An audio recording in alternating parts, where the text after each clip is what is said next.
A number of people joining online. We'll do introductions here, and then maybe I'll mention a few of the names and staff if you want to. So Jeremiah Reedman, Chair of the Trust. Mike, you want to go next?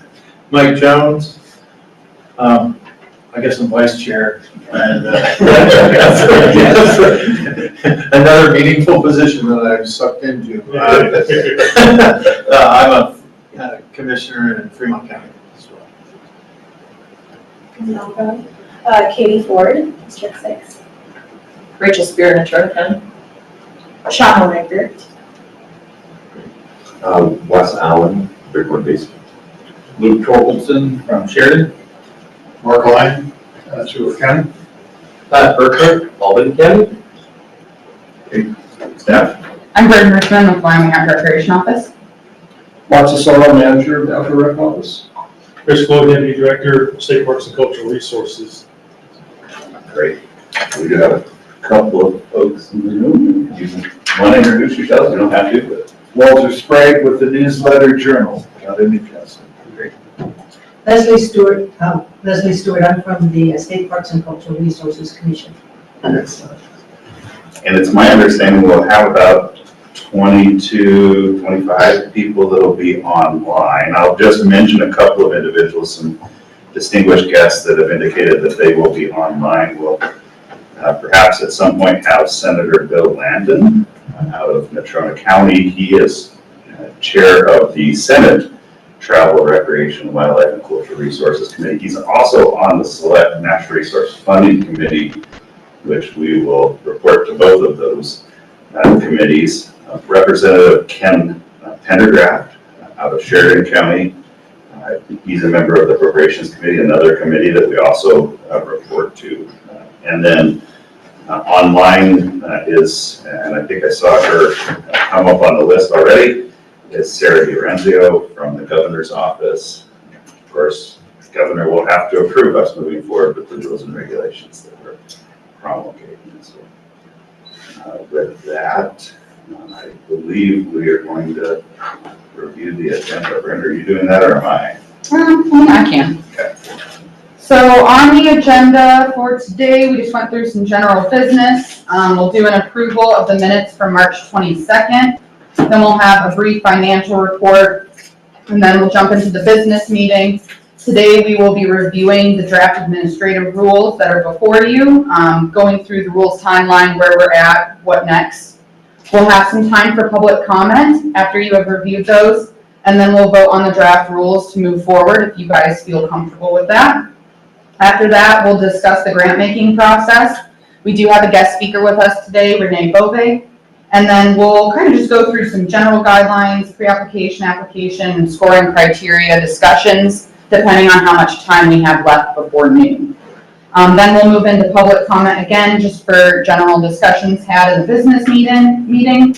And then other business will include an update on the ORTTF logo and next meeting details. And then we hope to conclude and adjourn by noon. Great, thank you. Any questions about the agenda or topics to add? Do we want to add in a break? Yeah, I will, if everybody's okay, I'll be flexible with the break. I'm targeting after the administrative rules, but if time suggests otherwise, we'll move that around. Okay. All right, to approval of the minutes. Are there any changes to the meeting minutes? You all should have received an electronic copy. Maybe the one on the desk. If you need one, I've got it here. None. Move to approve the minutes. Second. All right, all those in favor say aye. Aye. Anybody opposed? Okay.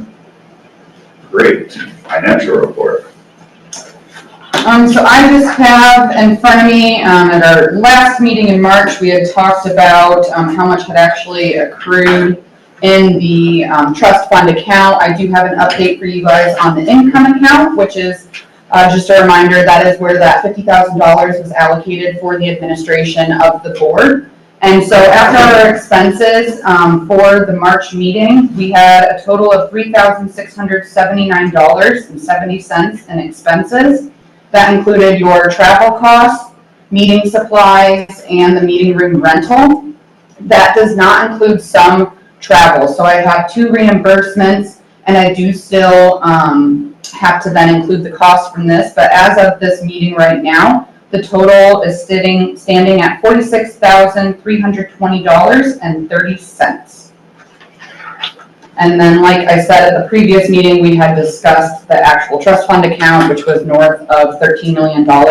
I tried to get a report on that from our accountant, but I think we're not on the same path of what budget we're actually looking for. She did send me how much has accrued, and that is for this fiscal year so far, and that is over $290,000. So I believe that's just how much has accrued on the trust fund account for this fiscal year, not in total over the past 2 years.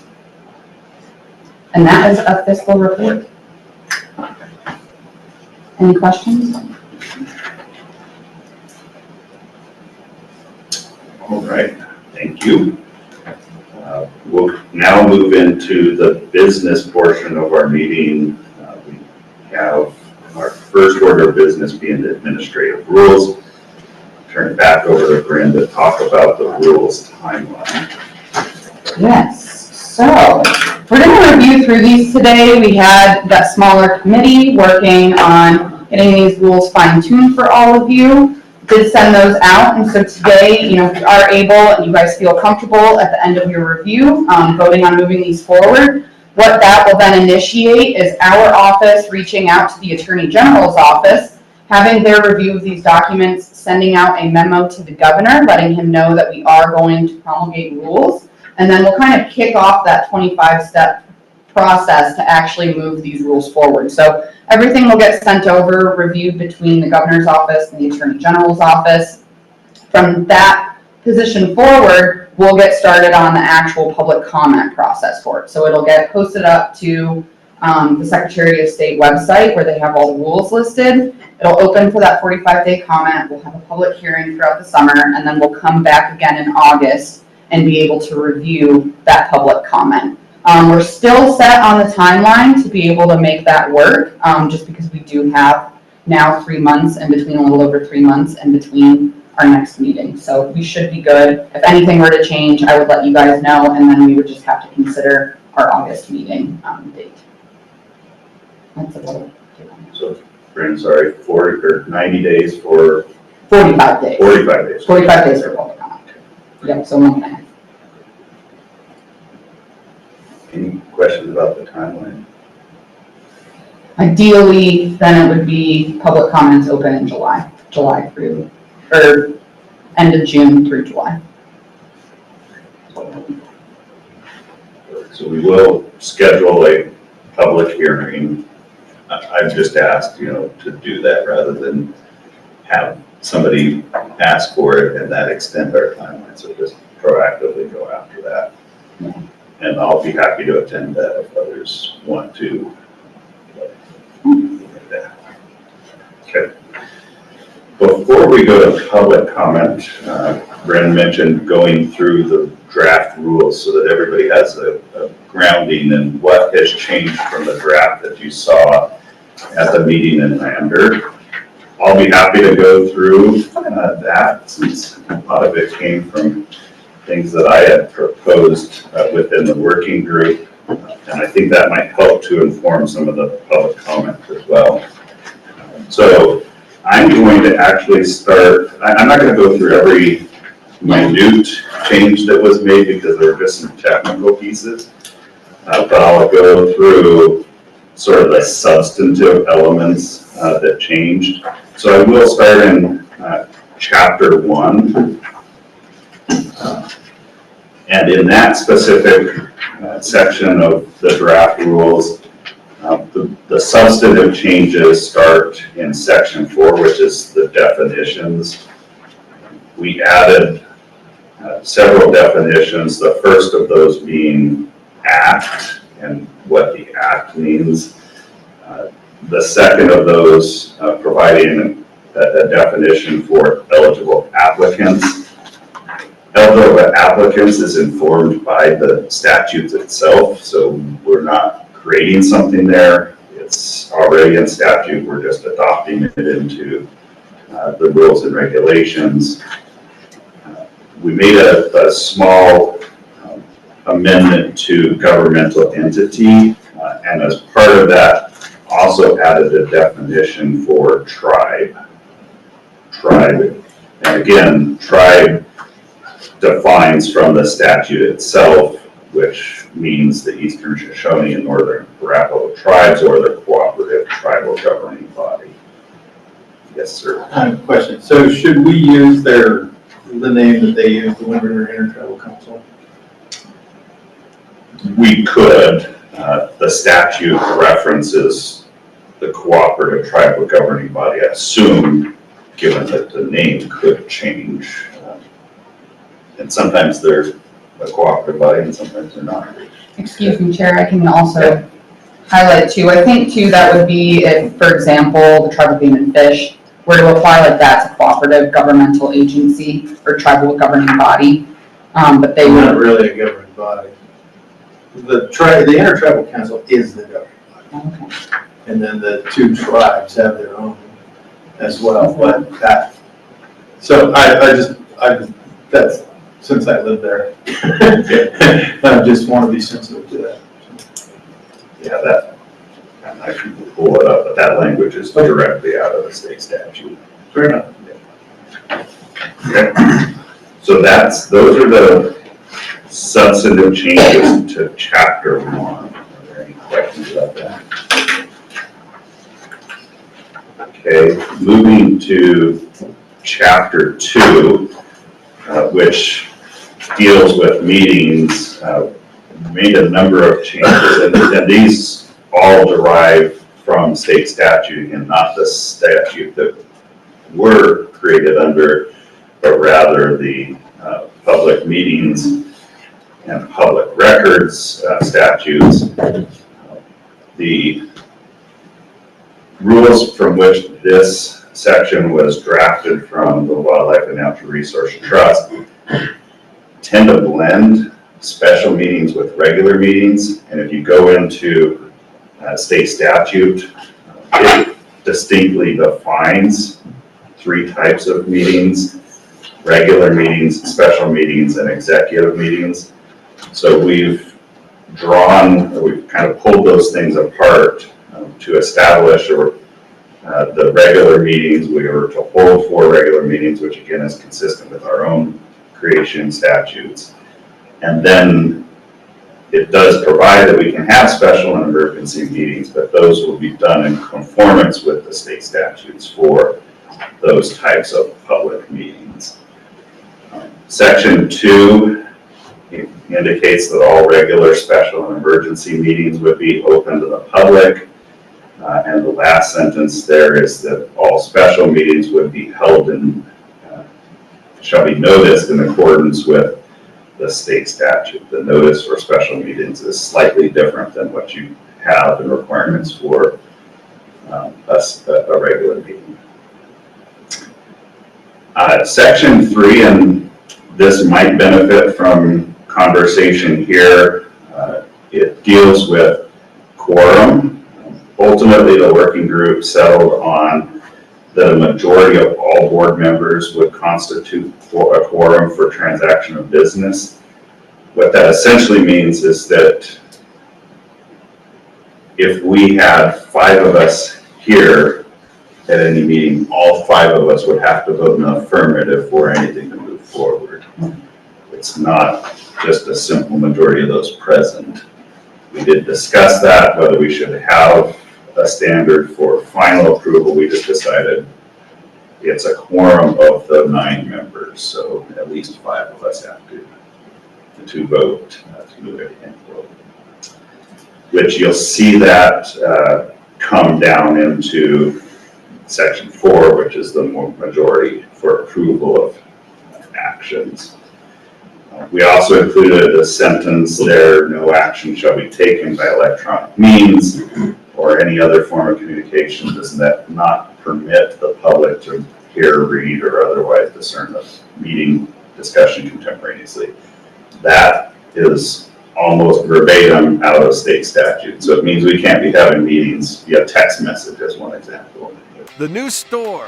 This is the one-stop shop. We have a pharmacy. We have a bootlegger's liquor. The deli, the food that you can get at a lunchtime is so amazing. The coffee shop. Certain Friday mornings, there's 30 people sitting here in all these chairs. This is the hub for people to come and visit, have their coffee, have their donuts. It's amazing what this area has done.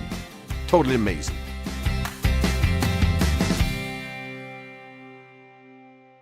That is almost verbatim out of state statute. So it means we can't be having meetings via text message as one example, which I think we all know, but we're drawing that in here.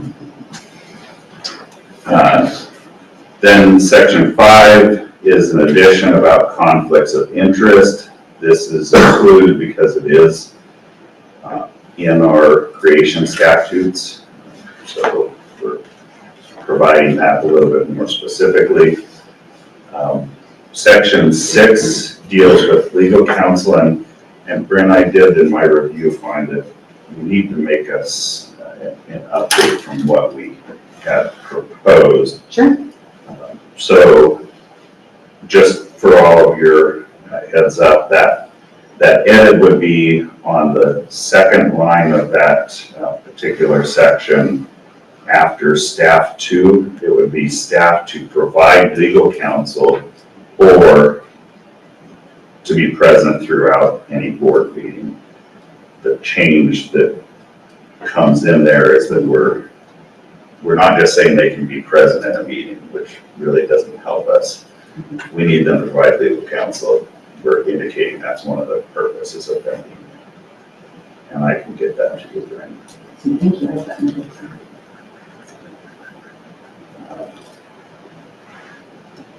The agenda is pretty straightforward. We're going to provide for public comment at every meeting and allow for consideration of non-agenda items that the public might want to bring forward, and that if there's a final agenda item, so for this one, we're going to potentially take action to move draft rules forward, we're going to provide public comment at that point in time.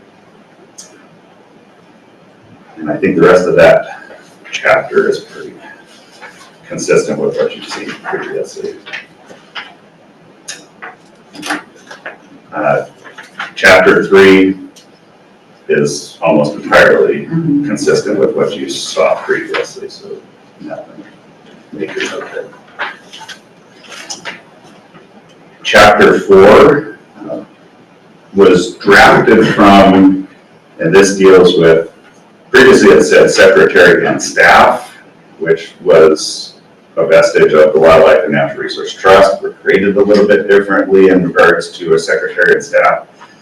We really don't have staff, so we struck that from this particular provision and largely focus the edits on what the responsibility of Mark as the secretary to the board shall be. Did have a conversation with Chris, Mark, and the director about what our role is in relationship to Mark's position, and that's where you see that we're going to review Mark's performance periodically, and as necessary, well, one, we're going to provide feedback to Mark, but as necessary, we would provide feedback to the director of the department. So those are the changes that happened in that section.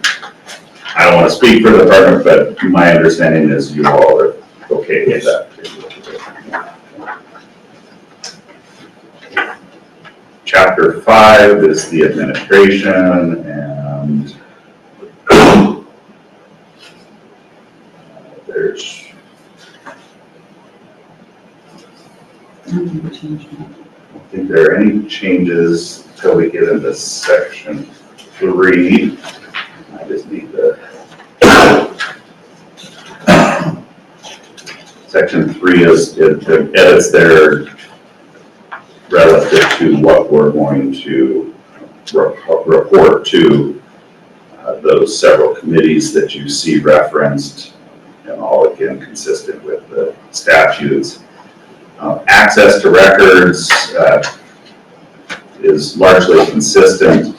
The one thing that we added here, the previous version that you saw had some reference to charging for access to records. It sort of set out what that would look like. Rather than going through a process of us defining charges for access to records, what we ultimately did is I found some language in the governor's office rules and regulations that reference to uniform procedures for those costs, which are then developed by the Department of Administration and Information. So we just largely cut and paste that in here, put ourselves into it, and essentially it says whatever AI sets as the uniform approach is what we'll go with. Part of that is that this is an interim topic for the Joint Corporations, Elections of Political Subdivisions Committee, and I wouldn't be surprised if they're going to force local governments, state government, all to go towards more of a uniform approach. So in a way, this is being proactive, and we'll just do what they say. So that's the change there.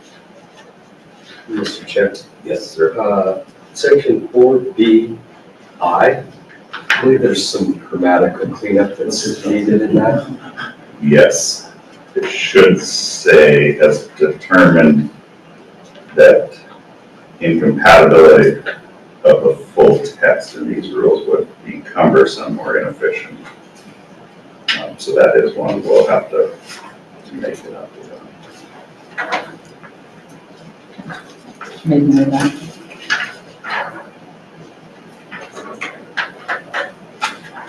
Could we also close the space after the period and the referenced web address above? I see that, thank you.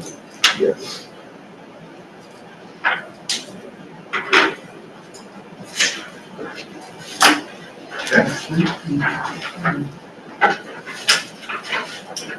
Any other comments, questions on chapter 5? All right, chapter 6 is, we added a section 3, which is eligibility for grants, and it just conforms with what state statute says, that those are the eligible entities, which are, of course, defined. Section 4, criteria for matching funds and in-kind contributions. The first part of that is pretty straightforward cleanup. The second part establishes what we believe is included in in-kind contributions. So you can see some things there. I would suggest that we all need to give some consideration throughout this process of whether we might change some of the year timelines in there. So for example, it says the value of donated property or access easements, it says acquired within the past 6 years. That's simply a pull from another grant program similar to ours in another state. We could make that less, we could make it more. It also indicates pre-development costs and then establishes a cap on that at 10%, and we could go less, more, keep it where it's at. But we did define in-kind contributions a little bit further.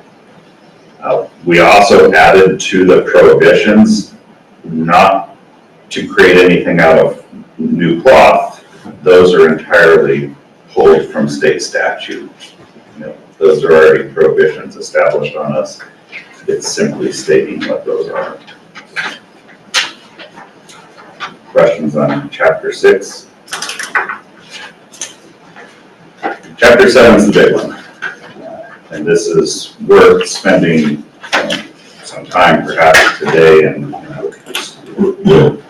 would expect we're going to hear from others about Chapter 7. So Chapter 7, the first part is the application. That's a new section. It says they'll be accepted on forms that we prescribe, and that we will do our part to widely publicize this program to facilitate access by the most comprehensive group of eligible applicants possible. So we state that right up front. Section 2, we did quite a few things here. We split out pre-application and final application. If you're looking at the statutes, it references to a consideration of socioeconomic, cultural, and natural and wildlife resources. That was part of the, I don't know if I want to say compromise language, but it was our approach to be proactive with a number of partners as the bill was being passed. And so we're trying to build that out in this particular section. We note what our aim is relative to those things, and then sort of put an emphasis on the applicant reaching out to local governmental entities. So you think about your county commissioners, the city council, as well as the Game and Fish Department and the State Historic Preservation Office. We encourage them to do that, to resolve any of their issues, get their support. If they don't demonstrate that in their application, then we're putting a responsibility on us that we're going to do that. And that's the second paragraph and the 3 provisions under that. I'm going to come back to those 3 provisions here shortly, but we put that emphasis.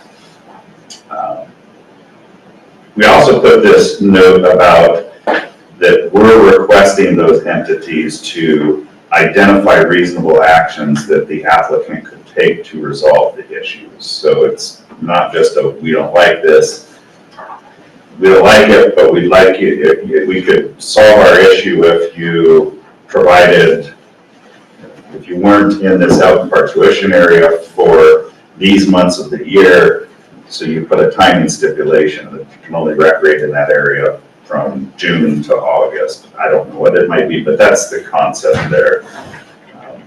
And then we have in there that their resolution of all those things help us streamline the process, and that ultimately the sole discretion of them moving beyond the pre-application to a final application is at our discretion. Then we go into the final application.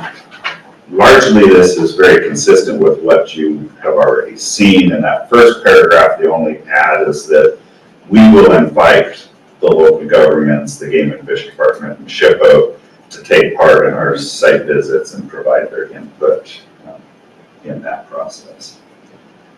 The next part is really the final paragraph of that section that was added to simply, and this will need some changes because it doesn't reflect what we last talked about, but what it's supposed to say is that final applications that demonstrate the support of the area governmental entities and who resolve issues raised by the Game and Fish Department and SHPO will be emphasized, not de-emphasized. So we'll have to make that switch. Thank you.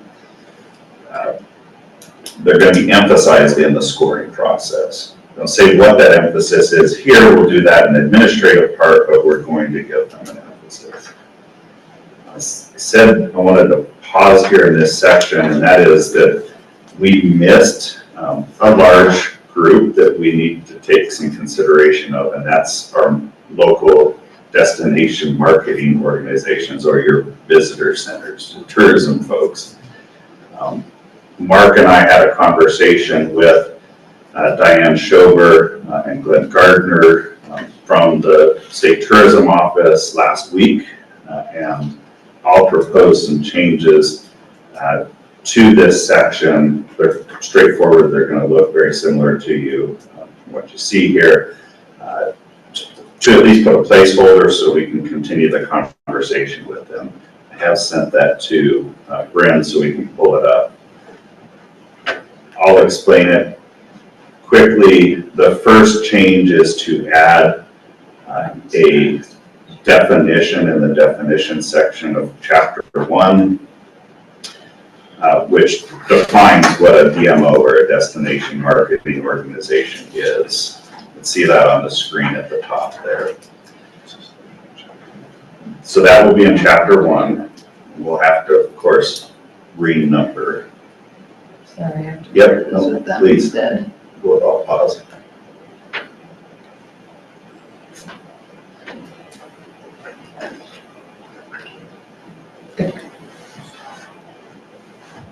Again, this is placeholder language. The department likely will have some comments to help us improve it through the process, but I committed that I would bring something to this group today. We also add them into the pre-application. That's nothing different for you. The major substance would be that number 2, which is that, again, if an applicant hasn't received their support, then we're going to proactively go out to the DMOs and we're going to ask them for evaluation and compatibility with their area destination management plan. What's been going on for so many years now is that is a concerted effort to destroy that nationalism. That is to take away the ability of a country to operate independently from a global, construction. And so Trump's come along and if he, and I'm always worried about what he's actually doing. Certainly appears like he's sincere, and he is in large measure disconnecting the United States from that global organism, and allowing it to prosper. The way it. I mean, he's headed that direction, and I am, very, for the first time in years, optimistic about how this might turn out. Again, if an applicant hasn't received their support, then we're going to proactively go out to the DMOs and we're going to ask them for evaluation and compatibility with their area destination management plans. In other words, does this fit in with what you as a community have defined for what you want to develop? Is it sustainable? Do you have the infrastructure beyond just a trail system to support it? So, but otherwise it's just DMO throughout the rest of these sections. Mr. Chairman. Oh, I'm sorry, let's go ahead. Please. Maybe just a recommendation to, since DMO is a standard recognized acronym, maybe just include DMO after the first mention with the. Yep. Oh, just put DMO. Yeah. Yeah. I can do that.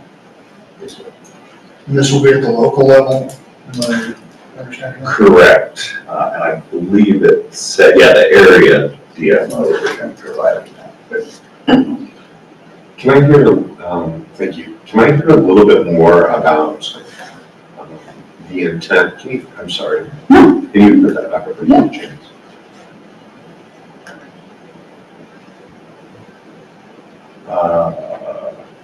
A2, thank you.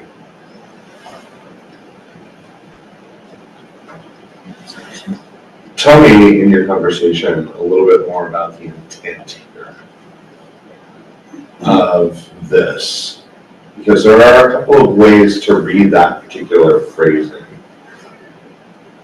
Tell me about the intent. Yeah, I drafted this as in our conversation with Diane and with Glenn. They'd like for the DMO to have a place in this process. Okay. And then it was, every local area is supposed to have a marketing plan, a management plan for destination. I guess it's part of your, It's like your lodging tax. Yeah, I understand that. A lot of times. I guess when I read this, the thing that, and I might be overly sensitive here, but when I read this, this reads as a requirement that the particular project fits into their strategic plan. Not that it fails to conflict with their strategic plan. There's a very big difference. that's a good point. In that we're now having, it would be easy for me to read this as a filter on appropriate projects would be, we would be funding projects that were already part of a development plan that the DMO has put together. Does that make sense? So there's yeah, having it in the plan and versus having something that doesn't conflict with the plan or that would fit into the plan. And I wonder about an ability to clarify the language a little bit so that we don't put a filter on where, you know, the travel councils have to have already talked about doing this project before the DMO signs off on it. Mr. Chairman, did Glenn get you any additional information or text? So he and I communicated a little bit via text. It was not about this particular provision. It was about the definition of whether we wouldn't include that DMO essentially means visitor council or local lodging tax board. I totally support where you're at. We can certainly change anything here. Our conversations were not such that they're suggesting a veto authority. In fact, we talked about the ultimate, and this goes for even Game and Fish Department and SHPO, that we retain final authority on all of these things. So it's not my intent that they, I understand. that they get to say it doesn't fit, doesn't move forward. It could be that I would be identifying something that is not necessarily really a concern. However, I think we should have some, and I understand exactly where you're going with this. I think we should consider the language there because some of our DMOs are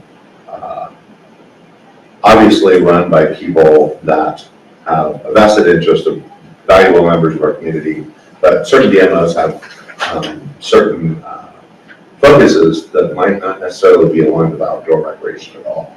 Might be more of a historically focused DMO or something like that. So I think we could massage this a little bit just to make sure that it is, we're checking in with them to make sure they don't have a problem with it, rather than to make sure that it's part of the plan. Mr. Chairman, and Wes, just to add on to that conversation a little bit. So just like backing up, just everyone remember and recognize that the tourism dollars and the heads and beds lodging tax is what is paying for this. And this is a way for us to be making sure that we're kind of checking some of those boxes, making sure we're having some of those important conversations at the local level before something gets too far and it's not, doesn't gel with what the overall plan is. Good. Maybe. And I did communicate, this is placeholder language if we're gonna put it in there, to let them know we're continuing the conversation. I don't have a plan. If we wanna change plans to something like objectives or something else. Yeah, there's going to be. I think it's a legitimate question to ask, because as I see DMOs, they're a marketing organization. They're trying to point to the assets that we have. They're not a strategic organization that's establishing a plan, other than a marketing plan. So I kind of had the same sort of reaction of looking at their management plan it's not really binding. But it's certainly a good communication point to say, hey guys, here's some more things that are being developed, if you want to include that in your plans. Yeah, they do run on a strategic plan because most of them are best of the best. And in order to get help from the tourism and be able to do that, you have to have met with strategies. And so they come in and work with the DMOs to actually put a strategic plan for your area, and it's not all based on marketing. That is a lot of it, but there's also things that you can do to improve your communities. Because you're so involved in that section when you read this point? I saw it more as, just like with all the other ones, going to them and making sure that they realize what the plans you are doing are kind of going to be lining up with what their strategic plans are to promote the area. And if it isn't, does that exclude them? I guess that's my question. Well, I think that comes to us to make that decision. It doesn't give the DMO to say, no, you can't go forward. But I do think it brings them to the table, since there is where the money is actually coming from. Would it be, you mentioned Jeremiah, perhaps like objectives or something, if we switch the word objectives in for plans, would that still get us to the same spot without? It does for me. Glenn's online and intending to provide public comment. I was hoping- I would pose the question to Glenn. Thank you for giving. I guess I also wouldn't want a small grassroots type organization to come in and be deterred by the fact that it looks like the DMO is maybe taking the lead on where recreation goes versus the boots on the ground who are maybe suggesting some of the projects. So whatever it is in practice, I don't want that impression. Like I said, I guess to Wes's point, in my mind as an organization who seeks funding like this, you'd look at that and say, well, gee, if I'm not part of the plan, I probably can't apply. Right. That's what I see now.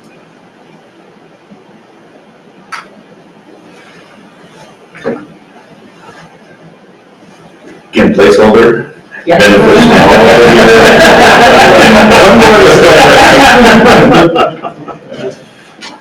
All right.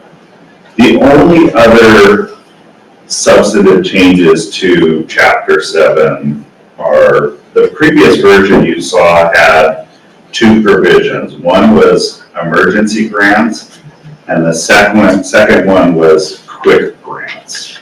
Those were vestiges of the Wildlife and Natural Resource Trust.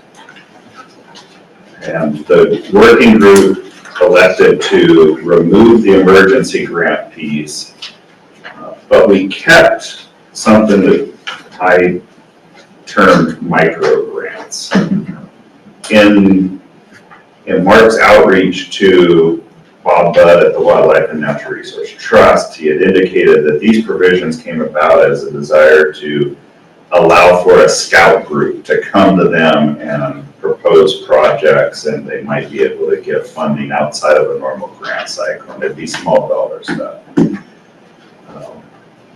I don't know that we thought we needed to have both of these, but I'll admit the scout group piece was somewhat intriguing to me, because we might be able to provide them a $2,500 grant, and they're going to do something great for their community that meets our overall goals, but isn't of the scale of the grants I think we're typically going to be giving out as part of this process. So we did keep that piece. We could take it out, but that's there for now. Sorry, just a couple. Mr. Chair. I see the title. Yeah, there's the shall, which is right real quick. And then we reference and quick grants. I think the nomenclature does. Yeah, so I'll remove, it'll just say chapter or section, what is that, 6? Yeah. Yeah. Yep, so in that, what Rachel's referencing is in section 1 of chapter 6, it says, under the provisions in sections 5 and 6 of chapter 7, I will remove section 5 and it will just say section 6 of chapter 7. Yeah, there are a number of little technical things that I'll mention, but I'm happy to point them out here if it's helpful. Matt, did you have something? No, I just like the way that ended up working out. I like it. The micro grant. Mr. Chairman, can I just maybe throw something out there? I'm looking at the micro grant as well, but it says eligible applicant, and going back to section 1, the applicants are government entity, tribe, or nonprofit. So nonprofit would be like the Boy Scouts, but a lot of small organizations may not be in that realm of having a nonprofit. I mean, I've seen a lot of projects in communities, you know, come around, and something that wasn't a nonprofit. The problem that we have, and if I can find it, it's the state statute. Is statute. Sure. Statute. In there by definition. They'll define a nonprofit. And yeah, that, but also too for the contracting, like they would have to have a means of being able to funnel that money, and so it couldn't be through to an individual, it would have to be to a nonprofit that has a stake in IRS essentially, or through the nonprofit. So it pass through basically. Yes, a pass through. Yeah, so 36.4205A says that the board shall only grant funds to governmental entities, the Eastern Shoshone and Northern Arapaho tribes, or the cooperative tribal governing body, and nonprofit organizations. Period.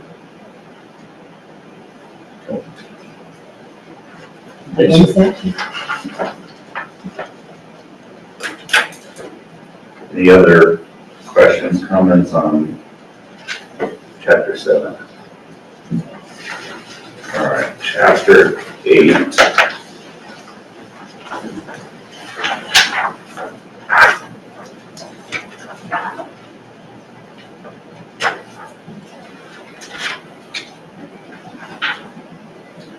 Really, they're just technical edits, and Chapter 8, there's nothing of substance there.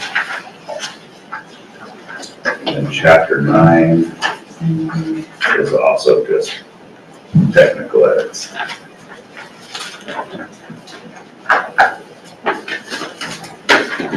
Any questions, comments about any of that? I'd just like to thank you for your work on that. Yeah. Instrumental, so.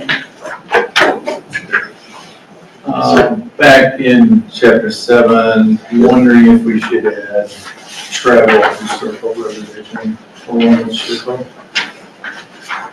Is there gonna come? Yeah. So, Yeah, it's, we can certainly put TIPO, particularly if they're on the reservation. right, just for the appropriate, the state wouldn't be the appropriate organization, right? So I can work with Bryn and circulate something to the working group on how we would incorporate TIPOs for tribal lands. Right.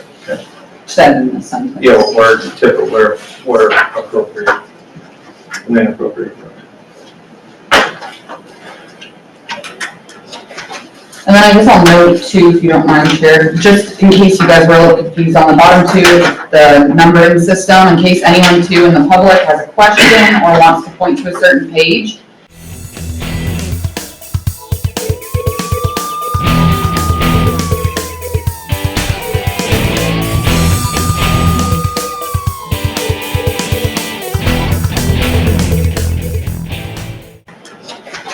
And then I guess I'll note too, if you don't mind, Chair, just in case you guys were a little confused on the bottom two, the numbering system, in case anyone too in the public has a question or wants to point to a certain page, it is the chapter first and then the page number, just so you know. So if you are looking and would like to highlight a certain area, and that goes for the public that will possibly provide comment to, then we can flip, just to help make it easier for all of us.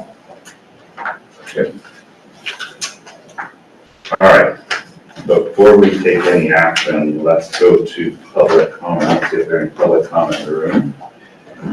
Okay, we have 8 individuals that have indicated their desire to provide public comment. If you're online and would like to provide public comment, please raise your hand. I'm going to go in the order that I have. We have the hands, then we'll I was just go gonna say, that way. Jess already has a hand raised. Let's go with Jess then, we'll start with Jess. All right, let me allow her to talk. That's Josh. Oops. Whoops. Josh is on the list too, so we can. Allow to talk, sorry. All right, Jess, when you're ready, we'd love to hear. Ooh, hold on a second, we gotta increase our volume. All right, go ahead, Jess. How about now? Can you hear me okay? Thank you. All right. I just wanted to say thank you, first of all, to the subgroup that worked on this and how incredibly detailed and they did such a great job. Jeremiah, thank you so much. Oh. Sorry, Jess, I just cut you off. Oh, that's okay. I'm here now. Can you hear me okay? Yes. Great. I just wanted to say thank you for all of the hard work that you guys put in and the thoughtfulness, especially around the wildlife aspect, the inclusion in the pre-application process of putting like the onus on the pre-applicant is a great way to start this out. I think before, I look at this money saving tactic, not and a work saving tactic as well. As like if folks are going and wanting to put in for some for a grant, they've done the footwork already, so it doesn't waste anybody's time. And if there is an issue, they can address it right at the beginning, rather than get further into the sort of planning process and then have to backtrack because all of a sudden there's a wildlife conflict of some kind. I cannot thank you enough for the thoughtfulness that you put into it. Continue to move through this process. We're happy to be at the table and to work with you all, but it was really heartening to see the attention to that. And I just wanted to make sure you all heard how grateful we are with the Wyoming Wildlife Federation. I'm sure I'm speaking for some of the other wildlife groups as well. And we're really excited to sort of see this move forward and be able to help make sure that the success stays there through the legislative session as well. Thanks, Jess. Any questions for Jess? Great to see you. All right. Who's next? Josh? Yes, I'm going to promote him to panelist first so you can see his video. Okay.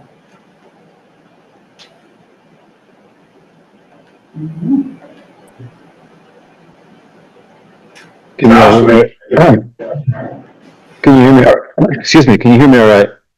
Yes. Members of the board, Josh Netton, Theodore Roosevelt Conservation Partnership, I'm the Wyoming Field Manager. Definitely want to echo Jess's comments.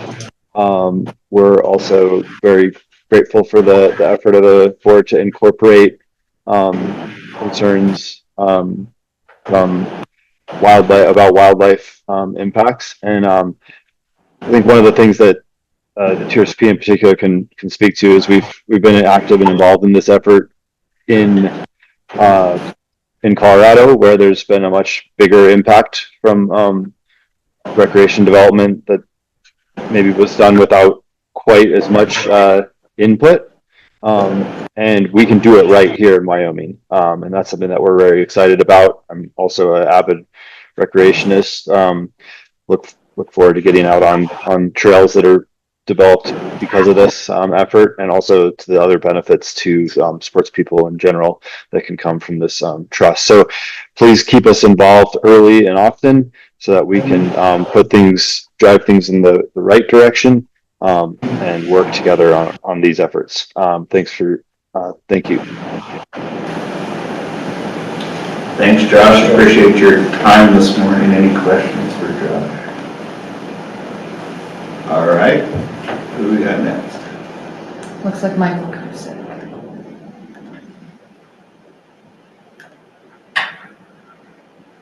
Just kidding. Oh, never mind. Mike lowered his hand. Mike, did you still want to speak? Oh, there we go. Okay. Yep, I'm bringing you up.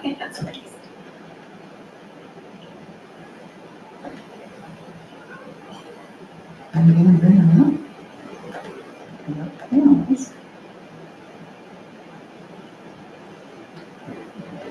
Promote to panelist failed. Okay, we can allow him to talk. Go ahead. Yes. Good morning, everyone, and just thanks for all the work you've been doing so quickly from that first meeting. Apologies for my loud voice on my call with Commissioner Jones an hour ago, but it was nice to know that I'm being heard by all of you, whether it's formally or informally. I've been working also and with people like Josh and Jess, since the foundation of this trust fund, to make sure we honor Wyoming values of conservation and wildlife concerns. So just want to be the third person to thank the group for that. In fact, Josh and I rode mountain bikes recently at Pilot Hill, and we're discussing some of these very topics. What I want to bring up today is, and I talked with Chairman Jones, or Vice Chairman Jones about this, and maybe it's relevant, and I've just been, paying peripheral attention this morning. When it comes to match, sometimes a group might be able to provide a form of match that would keep those costs being incurred by the builder of the project, and thus saving some money and being more efficient in the use of the trust fund grants. And our organization is one of those, so it's germane to us, and I'm certain there might be others, but in our case, when we build trails, it can be a very laborious, multi-day, sometimes more than a week or two process of what we call setting the initial alignment of the trail. And that's walking a landscape and putting in flags and checking grade and moving those flags and looking for features. And when we do that, we save the builder a lot of time and money, because their time's a lot more valuable in terms of how much it costs. So I would just ask for consideration of some way to value when a group brings to the table a form of match that would actually be not having to pay a professional builder or a constructor for that particular task. And that's what I wanted to bring up. And as I mentioned, I shared it with the chairs on email earlier. If there's any questions, I'd be happy to answer them. Thank you, Michael. Any questions here? Michael, I know that you and I communicated via email back and forth, and I shared with you the draft language in Chapter 6, Section 3 on matching contributions. Is there anything that stood out to you that either helps or maybe even prohibits what you're suggesting?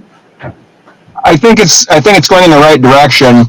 One of the things that we recognize when we have an RTP grant, for example, if we were to pay someone to oversee the project like Wyoming Pathways does, that would be okay, but we can't pay Wyoming Pathways to do that under the current rules of RTP.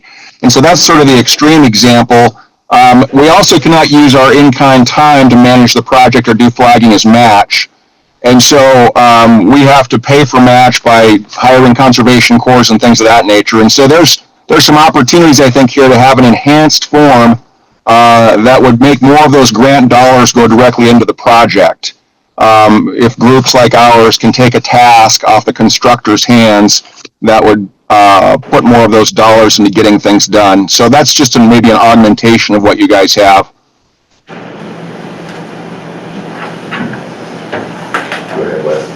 Mike, West Island here. Just reading the criteria for matching funds in kind considerations.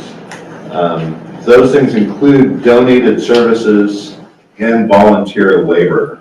Are those broad enough to cover what you're talking about, or do you believe there should be something more specific in the definition? Yeah, I mean, I think it's a fine line. I think that there are certain definitions of donated labor and services that are kind of standard issue, and maybe I'm way off base here, and maybe it's just because I've got a personal dog in this hunt. And then there are those that certain organizations can provide that keep the constructor from having to do them. And maybe there's no distinction, and it's just something that we see as a time saver and a money saver when we do an RTP project or otherwise. If I were to pay my builder to go out in the field and flag those lines, that builder would probably have, again, a week or two of time loss where they could be building the trail. And so when we tee that up for them, that's sort of a unique or boutique service that we're able to provide. And maybe everybody has the same experience, and I'm sort of, manufacturing this argument. But if that resonates with anybody, great. And if not, I'm happy to just have had the time to share it. Thank you. It's my initial sense that we're covering these things. But I guess I would look to the part, you mentioned RTP versus this. Is our definition different than RTP in a way that it allows us to capture some of what RTP might otherwise exclude? Yes. Okay. They do not, RTP does not cover anything planning and does not necessarily focus on that. So I would think that this, and too, how this says pre-development costs, which is conceptual design schematics. I mean, that is essentially what Mike is saying, that they're going out. It just, it is written in there, cannot exceed 10% of the total project cost. So I think that's where it would possibly hang up a group, and Mike clarify if I'm wrong, but,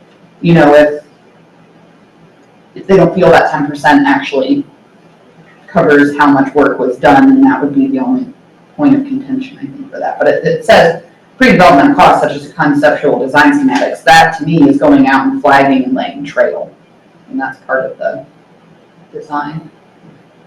I think that raises a question for me down the road when we start down this path, is how we value in kind, or who values it, or part of the proposal and that sort of thing.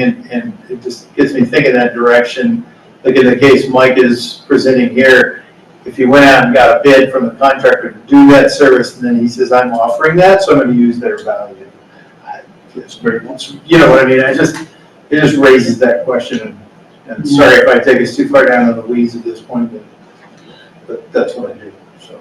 No, that'll be good. We'll discuss this later. I do have that on the matrix for you guys to look at, how match is valued. Documented too. Yeah, documented.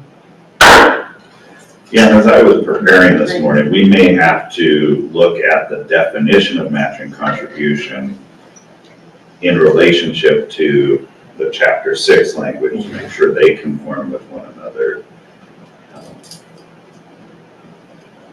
But I'm of the mind that what I'm hearing is something that we can count in our process, what we've outlined here. The one thing we have, I made a couple things. The language that's in there, I scoured every outdoor rec program west of the Mississippi and then used that to create that in-kind definition. And I tried to be as comprehensive as possible, so if we needed to, we could pull it back. But the other thing we're also up against is that in state statute, right after it says these groups are eligible, the next provision says that we cannot provide a supplement to for replacement of the operating budget of any governmental entity or nonprofit, except as those funds are directly related to the purpose of the grant. So we do have these sideboards we've got to consider here too. And I'll just make a note, if you don't mind, Chairman, I was going to make this note later too, is that is something that we've seen come up with outdoor recreation projects, is typically it is nonprofit that needs to have some of those operating costs covered, and it is always associated with that project that they're working on. It needs to be, right? It needs to be Yeah. direct to that project, not a broader thing. Michael, anything else? Just if I may, and again, thank you for the time.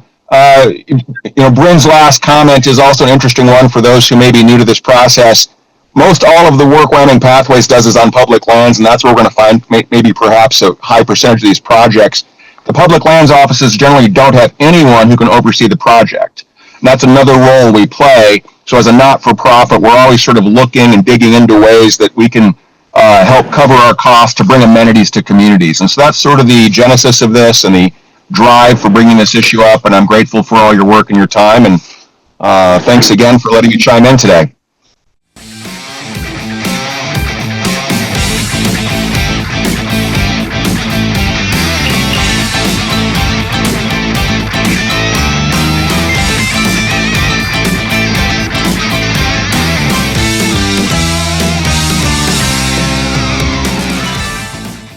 So as a not-for-profit, we're always sort of looking and digging into ways that we can help cover our costs to bring amenities to communities. And so that's sort of the genesis of this and the drive for bringing this issue up. And I'm grateful for all your work and your time. And thanks again for letting me chime in today.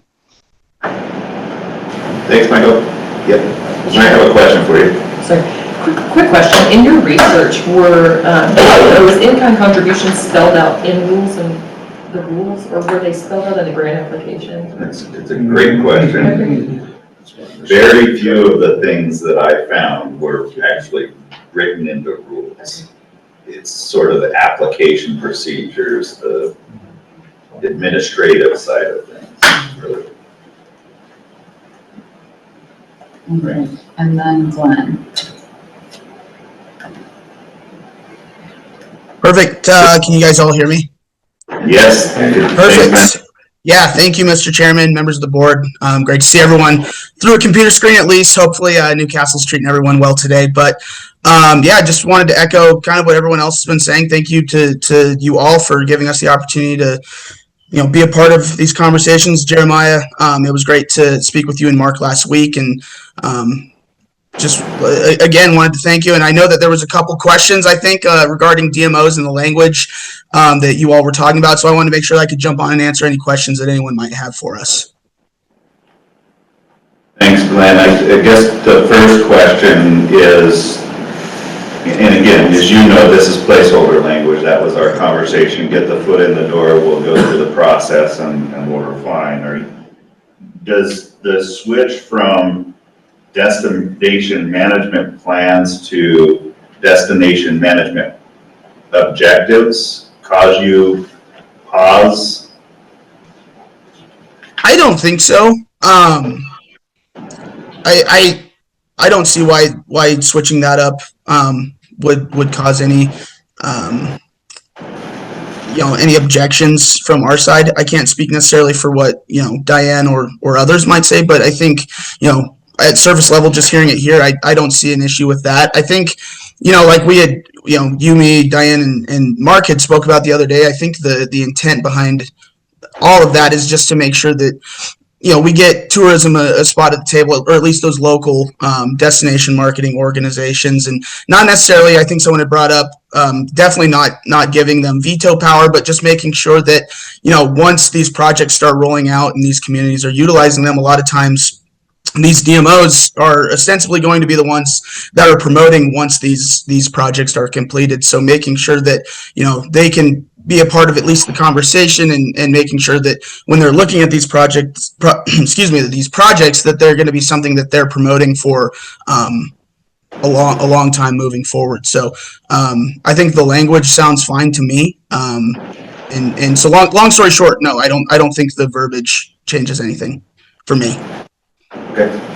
Thanks, Glenn. Questions here? Mr. Chairman? Yes, sir. Just a question for Glenn. Glenn, can you maybe dive just a little bit further into like the DMO process and maybe Young Strategies and their partnership and what the value is there, and just for the board's benefit? Please? Yeah, absolutely. Thanks, Mark. So, and I guess specifically when we're talking about like strategic objectives or strategic plans coming out of these county DMOs, we partner with an organization called Young Strategies. Berkeley Young, he's been in the industry for decades, very much a champion for the industry, and very well recognized across the travel and hospitality world.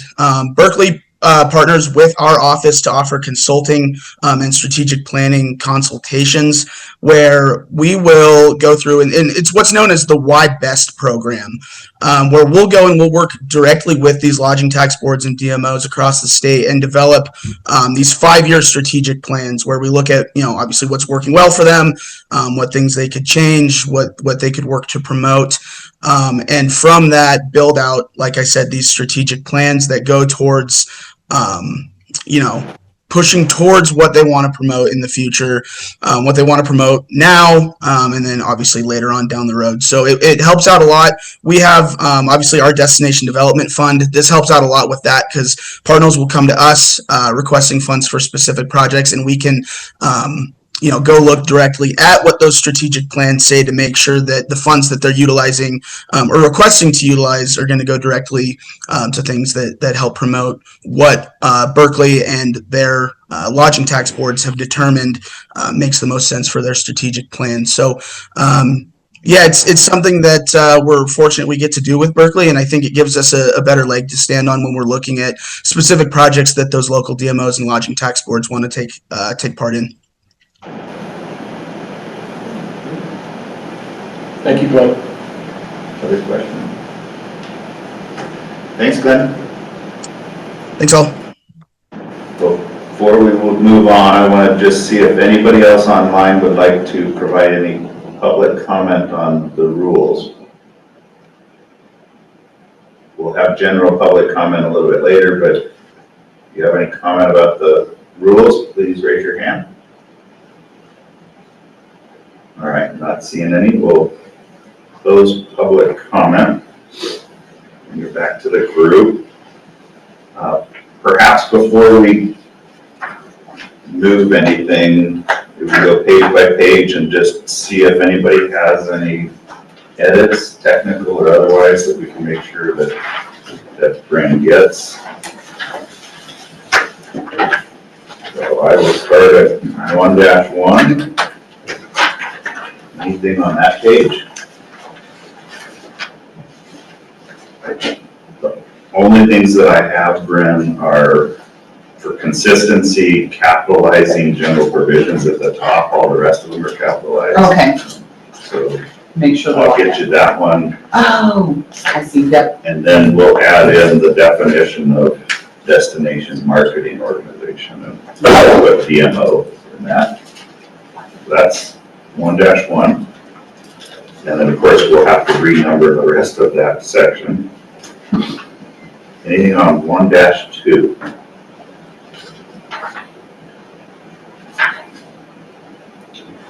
The only thing that I found, Brent, is in the small project definition, just for consistency. I think it should read, small project means as defined by.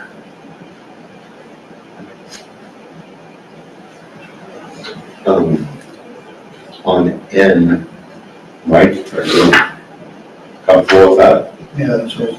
I'm just always sensitive to our partners out on the reservation, and I know that they are kind of get sticklers about that. I understand your point about it being in the original language, but when it comes to governing body, that should show them in the Arapahoe tribes, but the joint Wind River Intertribal Council is a governing body, and they have rules and things like that. So we can ask them, I mean, if they want to take a look at this, and that'd be a good way for us to start including them into our conversation. So that's what I would suggest. Yeah. And that is in the statute, that's one of Mark's responsibilities. Yep. That'd be a great. That's why I looked at you. Take it off my plate. Thank you, Les. 2-3.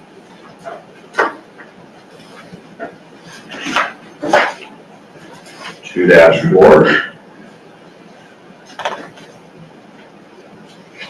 So we're on 2-4. Of course, there's the update to the legal counsel section that I mentioned earlier. Section 7, there's just a small add non-agenda items. Otherwise, I don't think that reads correct. It's about it's the third to last sentence. Yes, time shall be provided for consideration of non-agenda items. And then I believe in section 8, it mentions section 8. I believe that is supposed to be section 7 of this chapter.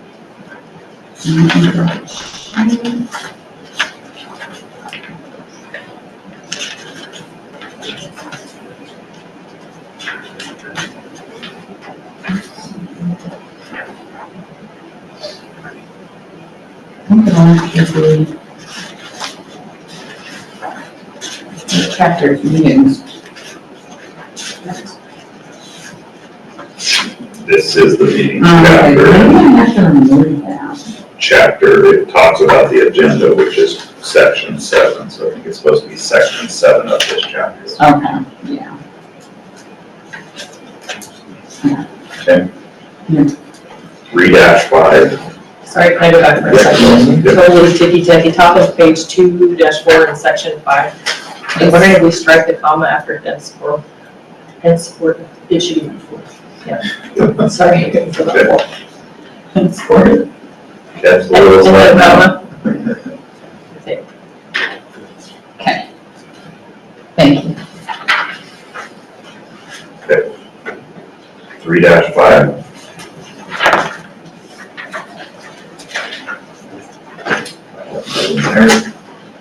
Period after chairperson.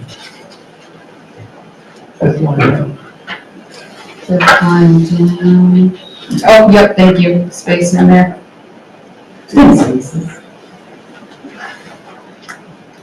Right. 4-6. Only one I have is capitalizing board in the first sentence of the secretary section. There's an extra period at the end of section 2, state parks, culture reserve. Thank you. I did that somewhere else, so I'll put that one out. There is a second. All right. 5-7.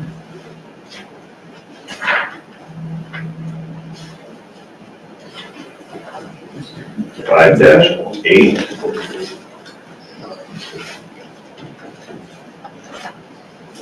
There's a second period after made annual report. Thank you. In B, there's some space after gov. Yep, thank you. And then we'll clean up Roman at I. Yes. And two, if you don't mind, Chairman, I need to get the, text over to its correct place too, so I'll have that cleaned up for chapter 5. I noticed that the text is a little off, so I'll have that cleaned up. Okay. 5-9. I think it's supposed to be Office of the Attorney General at the last. And then in the first line of that sentence, it says, or possible. I think you can take the or out. Pending possible or active litigation. Where are you at? Sorry. So we're at 5-9C. 5-9C. Okay. Okay. Strike that one. Thank you. We probably could come before it. The Office of the Attorney General. Office of.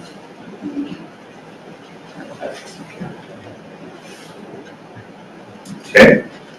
6-10. Oh, this is where I caught that with the provision. So it'll say provisions in section 6 of chapter 7.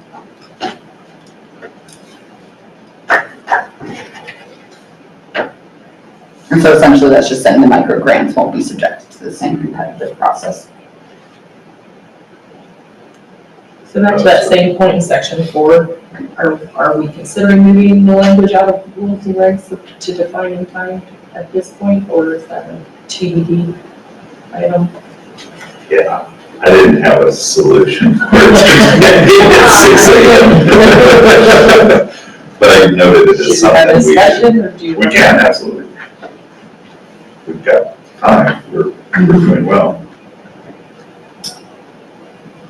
Does anybody have any other thoughts? I think in the spirit of the conversations, both as a subcommittee and then with the full board, we talked about trying to move things that might restrict us in our ability to process grants. We moved some of that to the grant application, so it was more fluid, and keeping the rules and rights to the baseline tasks we needed to look for. To Rachel's point. And we do have, Renee, I know you're online right now too, so if you want to talk to this at all too, maybe, just in kind of the confliction that's being faced with this section of the rules. So we have Renee Bovey, she coordinates the Wyoming Cultural Trust Fund, so similar to Bob's position with the Natural Resource Trust. And that too had been their recommendation, to make sure that we don't get too in the weeds in the rules, so that if one thing were to come up, you as a board are not able to act because of that one item, that's something that you in the guidelines could have clarified out, and that could be modified if something were to come up, not have to be done through the rules process. So to Rachel's point, maybe there is a section of this that just needs to come out and it could be addressed in the guidelines process.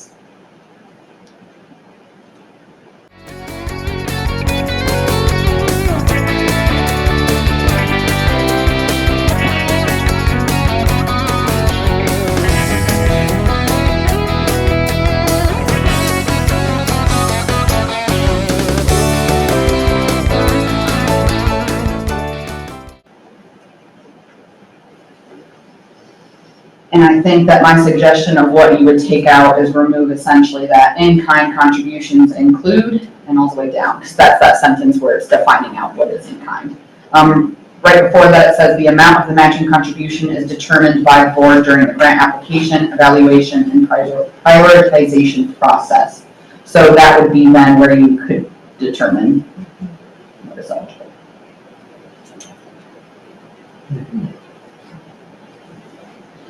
So basically just, and I know I might be restating exactly what you just said, but removing that language from this section and making sure that it's included in the pre-application. In the guidelines too. Yeah. Guidelines, pre-application, yes, across the board.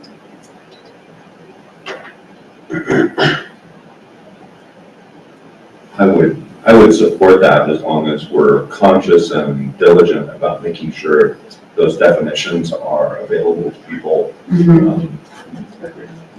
previous to them embarking on trying to get a grant.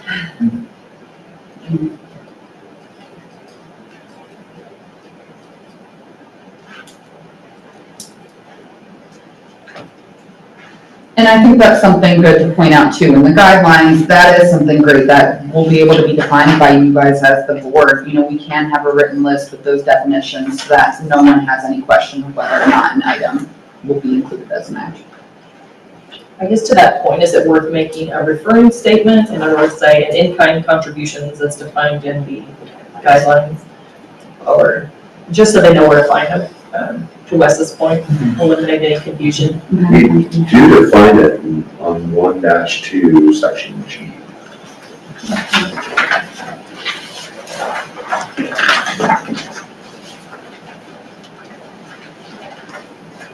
Oh yeah, it's open in there a little bit more broad.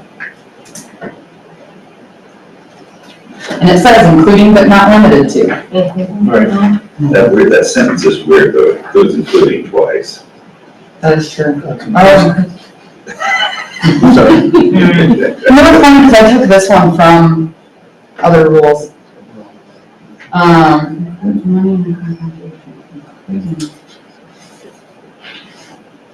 Contributions, matching contributions. Yeah, there's too many including. Consists, instead of consists. Are. Yeah, are but not limited to.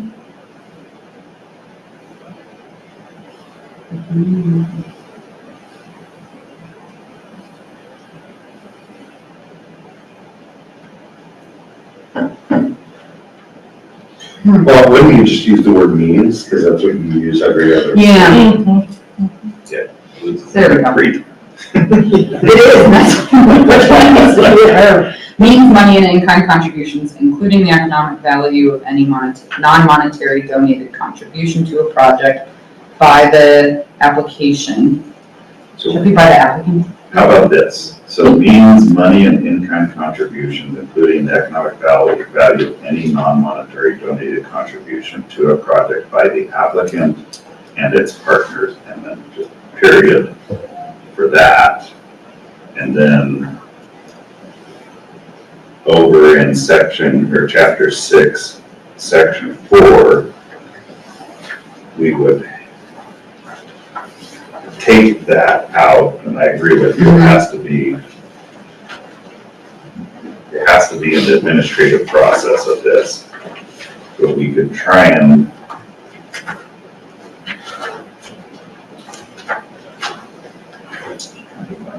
we've got other commitments where we say we're going to do this.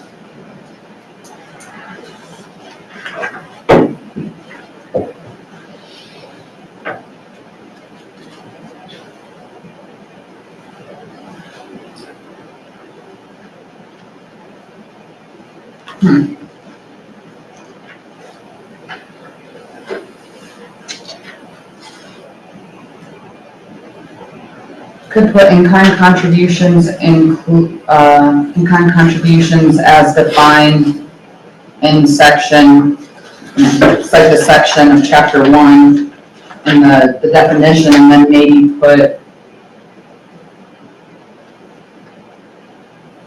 never mind. And so there's some language in Chapter 7 criteria for grants, it says these criteria will be developed, so we could say that in-kind contribution criteria will be developed by the board and shall be periodically reevaluated by the board. But I'd like to say where we're going to do that. An application process perhaps.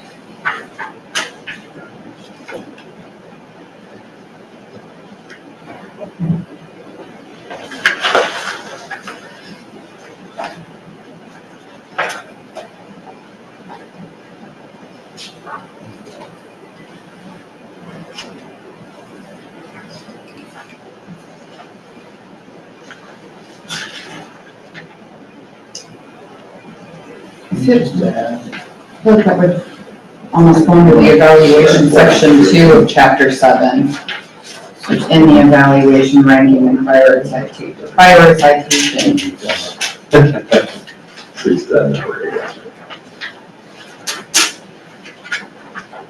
Don't figure out everything after, for public approval, and should be identified in the application process, and you don't need anything else.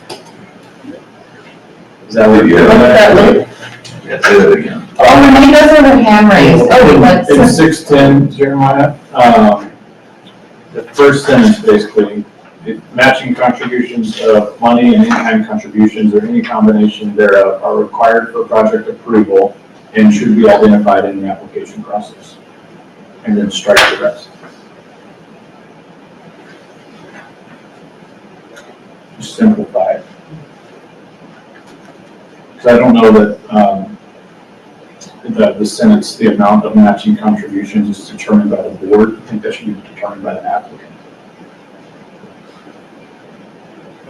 What should be determined by the board? Well, the way this reads right now, it says the amount of matching contribution is determined by the board during the application, and that, shouldn't that be like notified? We should be notified of how much in-kind has been. I think what that's saying is that we may suggest that they have to have a 25%. That's how I read that, or based on what they bring. Define it. Yeah.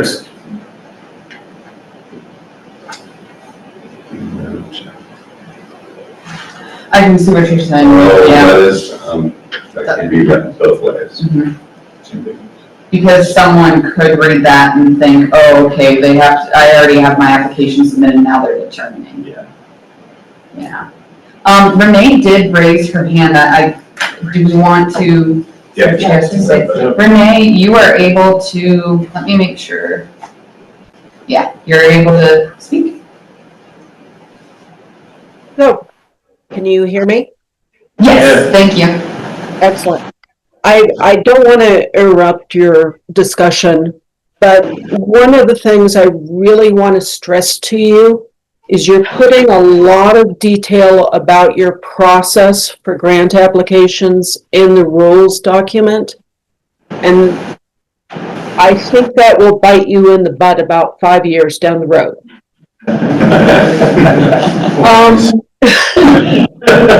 Essentially, in the rules process, you have to take the larger macro view, not the micro view.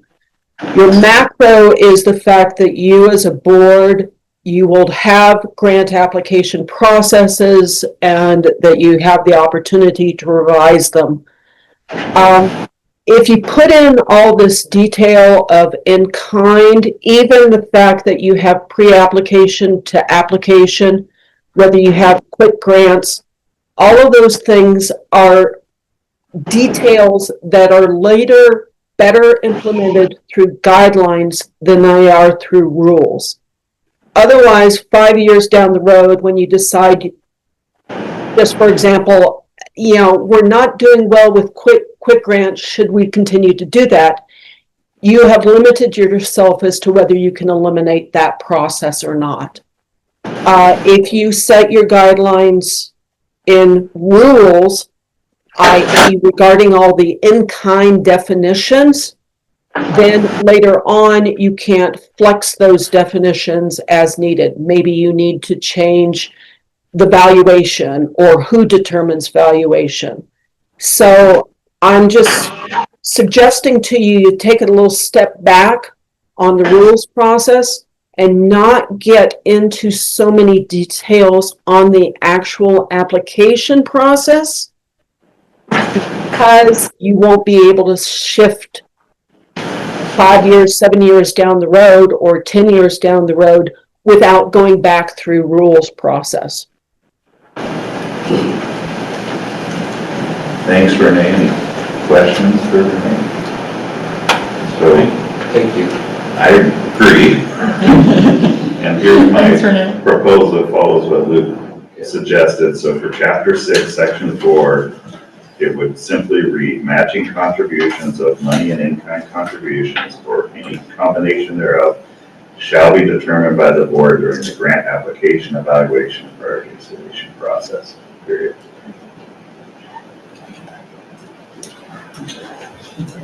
So one point would be, it appears to me that one of the purposes of this entire clause, to use the idiom, is to make sure people have skin in the game.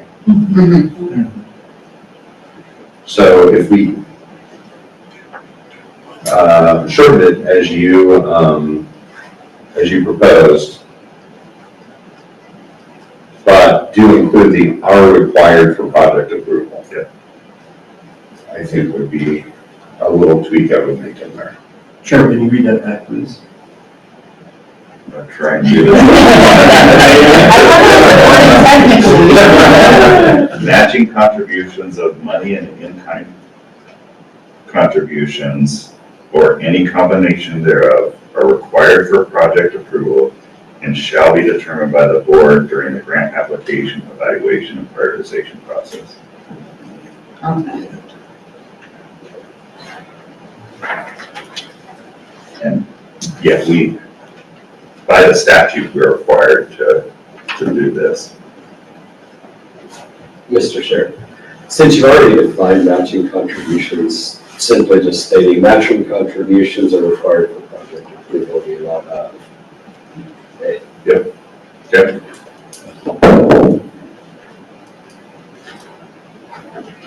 And so then just to clarify then, taking out, that would be like end paragraph, that would be taking out that. Yeah.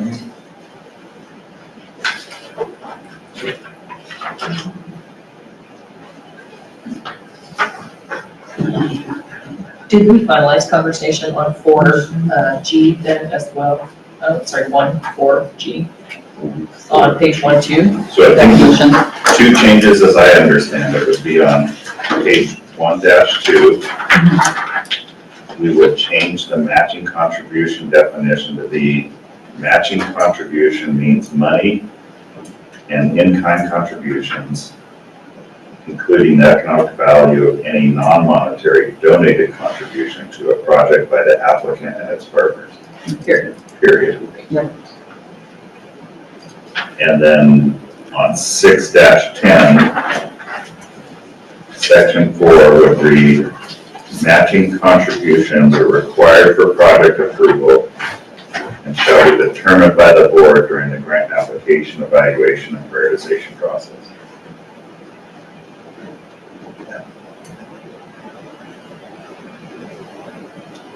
Not consistent.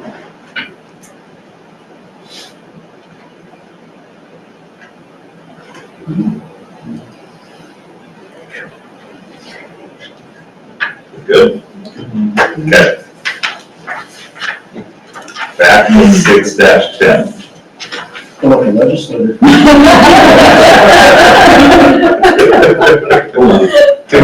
I need to do this, but can you read that one more time? Just the section 4 on 6-10.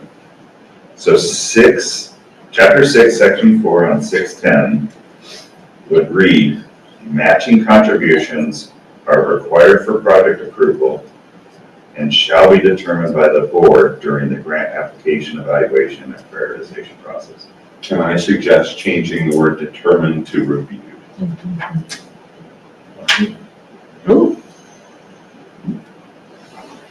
Not So sure. that's because ultimately we've got to set an amount. We don't just get it here, that they've got to meet some standard that we give them. What is your thought from the changing language, just for review? Matching contributions are determined during the grant application, evaluation, prioritization process. I think, they may come to the table and say, this is match. Yeah. But you all need to determine what is the match, and what that amount is. Which is a review.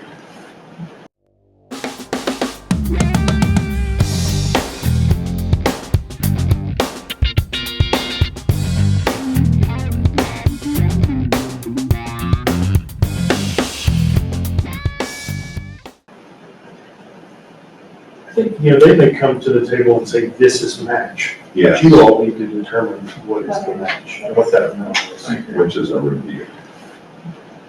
Yeah, to determine. This is a determination. I would withdraw that. And so I'm kind of jumping ahead here, but we'll see with a few other grant programs that they actually do a sliding scale of match. So there is no 25% across the board. If you're a smaller county, Utah, for example, has a list of counties that have a certain amount they should have.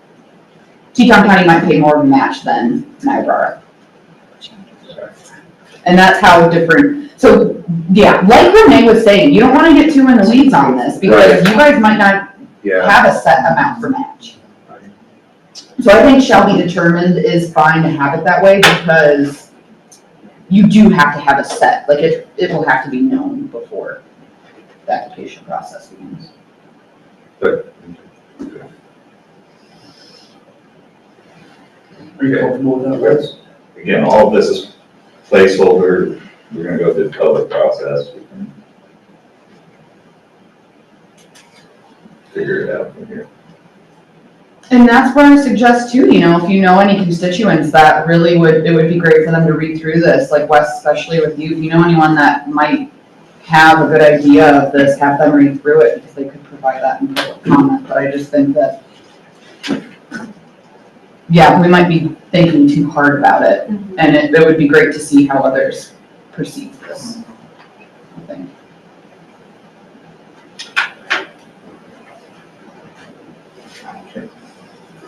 Come back if you need to.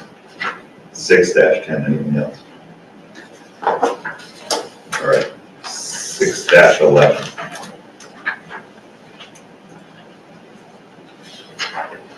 That's 7-12. The only thing would be to add in DMO and the tribal historic preservation. Typical on travel. Right. And I have that written down for projects on. I was gonna put the witness for reservation. Just state, once again, state likes us to be specific too when we're saying that, so. Well, THO is too specific. Did you want to add? No, I'm saying when we just say add in typical for projects on, I'll probably put in there Wind River Reservation. The Attorney General's office typically has us word things because of not getting sued. Okay. 7-13. Again, the DMO language would be here.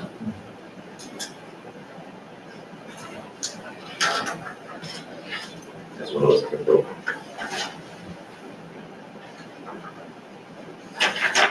7-14. The changes that we do need to make in that first paragraph that starts with final applications, we would delete cannot. On the next line, we would delete contain unresolved and replace that with resolved. And then in the fourth line, we would delete and may be rejected. So the sentence would read, final applications that demonstrate the support of area governmental entities and DMOs, and those whose applications resolve issues and concerns raised by the Game and Fish Department or SHPO or TIPO shall be emphasized in the final scoring process. Is that paragraph good? It's on the I think I am gonna have to add in to make I probably, yeah, for all of these, will have to add in. So, like, where it starts A, pre-application, I probably will have to add in some, yeah, some letters, some things that might make this longer, just so you guys know, that's just formatting issues, but I probably will have things for noting that, Chris. Kind of modify those to meet the Attorney General standards. Can I throw something out there? I know we were trying to be very positive, language-wise in that paragraph, but as we propose, it sort of sounds like everybody's coming to the table with issues. There may not be any game of fish issues. Would it be acceptable to say whose applications contain no unresolved issues or concerns? Like, just leave that part in, not negative exactly, but just say, you may not have it in the first place, so right now it implies you're bringing them, but you're bringing them resolved. When there may not have been any in the first place. Again, I'm getting in the language weeds here. So, and whose application resolve issues or concerns? I was gonna say, contain no unresolved issues or concerns as raised by the. No unresolved issues. Okay. That is more. Okay. Is that okay with Yeah, so putting final applications that demonstrate the support of area governmental entities and whose applications Contain no unresolved issues or concerns as raised. Shall be emphasized. What's the acronym DMO? Did you put that in there? Yeah, DMO will go in there and then the TIPO will have to go in. Okay.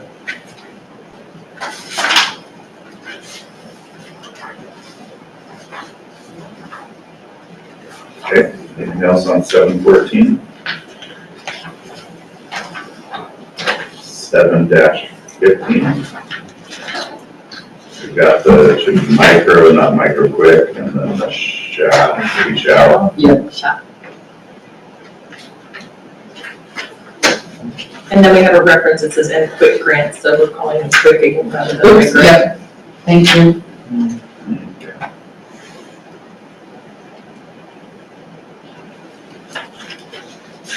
Okay. 8-17. So that, should that be 816? Yeah. Oh, should it? Yeah. Whoa, thanks, guys. That was such a pain in the butt doing that. Oh my God. You're doing a great job, really. So then the last. 9-17.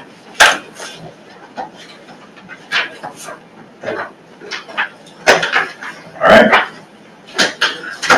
Looks like Renee has her hand raised. Would you like to? If she has anything else. Sure. Renee, I am going to promote you to a panelist again.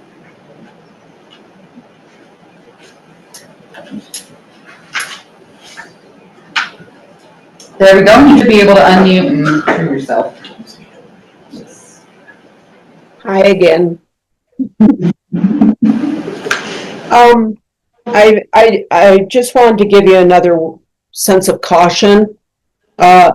Having no unresolved conditions, especially when you're talking any groundbreaking activities and you have TIPOs or SHPO involved or whatever, a lot can happen after the ground starts getting broken. And so you may have an issue that'll come up during the process versus prior to the process. And so I just want to give you a note of caution. Again, you're putting yourself into a rule that the application can't have problems, and applications will always have problems. And so, I think having the partnerships in there well defined is good, but you're structuring it really tight to the application process and to the process of the product. There's going to be problems that will arise, and I'm afraid you might be boxing yourselves in a little bit. My 2 cents worth. Thank you. Yeah, thank you. Thanks, Renee. Yeah, thank you, Renee. I'm sensitive to what she's saying. I might see it a little bit differently, because our intent was not to box ourselves in. That we would always have the say in final approval. All this is intended to say is that we're going to emphasize those projects that have checked all the boxes and completed all the work, not to say we couldn't fund them. Yeah, just Because it's possible that there's a red shirt out there that's gonna say, by God, this is not happening in my community, and we all look at it and say, geez, they've really gone above and beyond, they're trying to do everything. I'm picking on human fish and I shouldn't, but we all have our secret places. And so it's not intended to give that. Mr. Chairman, would it, along those same lines, would it make sense, and it may not, just throw this out there, after WGFD or SHPO, change that shall to a may?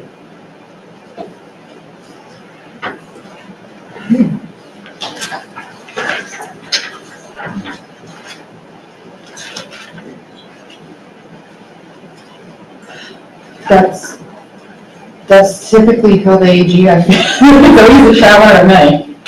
A must or a can. I personally would lean, if we're gonna go to a may, that we need to go to the de-emphasized language. That we may de-emphasize you if you don't have all these boxes checked. Whereas it seems sort of wishy-washy if we just say we might emphasize you. But you did all the great things that we asked you to do. After all this conversation, is that paragraph necessary? Wow. Just a little. Given pieces on 713. Yeah. To Wes's point, could it become part of guidelines rather than to show you, hey, you want a leg up? Do your work ahead of time.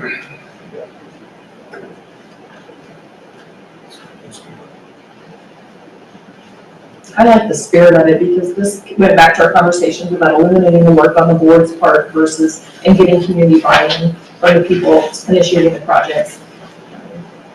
I like where it is. Maybe we can just move it. Yeah.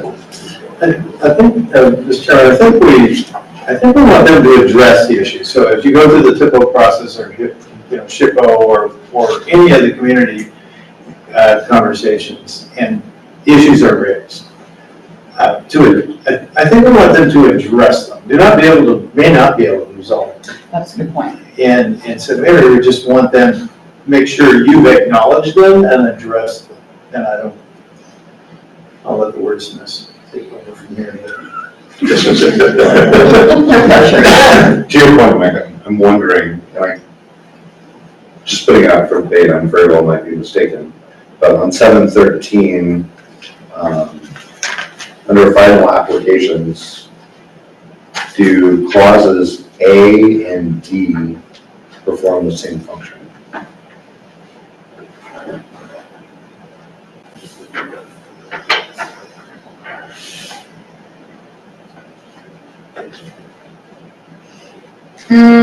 They are different in that we want to see those letters of support. So for example, we want to see that, if they're getting a match from a foundation, that they have a letter stating that they have that match, or that is a complete separate organization. Say it's a bike project, but they got support from the equestrians, having that support from multiple partners, because then D, that would be different from them having to go and actually consult. I'm sorry, I wasn't clear on my statement. Does the combination of A and D make, A and the first part of D make the second part of D redundant?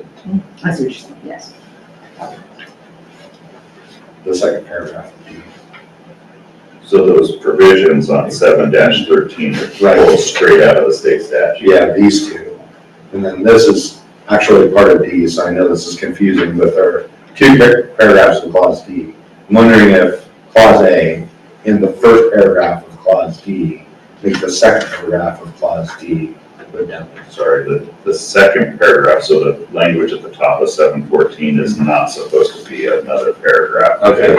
It is A separate a separate distinct point. Okay, so we have a formatting. And that's where the formatting, I think, has to be. Either way, if we're gonna call that E, the combination of A and D make E.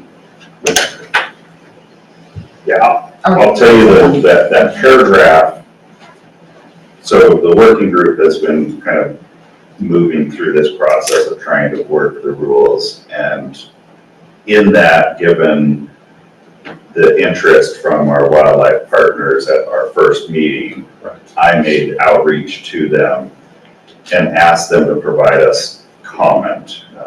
They actually provided us a 2-page set of criteria that they wanted to see embedded into the rules.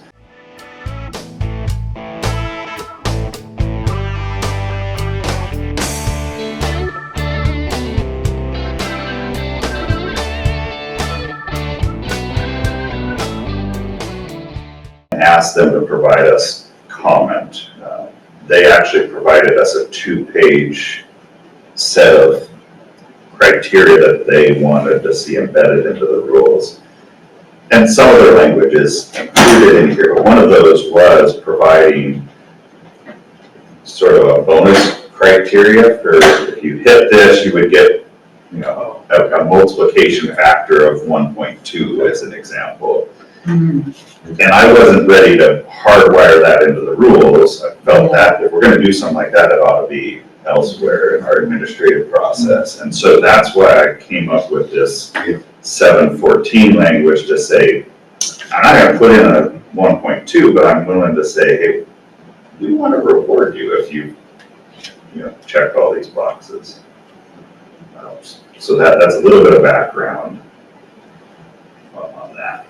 Chair, if you don't mind, I guess my question, just looking at this now, is the key component is that these entities are being consulted with during the pre-application phase. And we have that written in there in the pre-application that they have to do that. So do we really need the information in the final application area? They should have already done that. If it's getting to the final application point, you guys should already feel comfortable that they've consulted the Game and Fish. Or SHPO or TIPO. The way I read the pre-application is to say, hey, we want you to do all that stuff and we're going to do it for you if you don't, but it's still possible that we're going to allow them to proceed. Maybe the conversations are going well, they're trying to address it. Maybe we don't see the issue the same way that the agencies see it, and we're willing to see their final application. So yes, it's a filter, but I don't see it as a final stop for you to get into the final application process.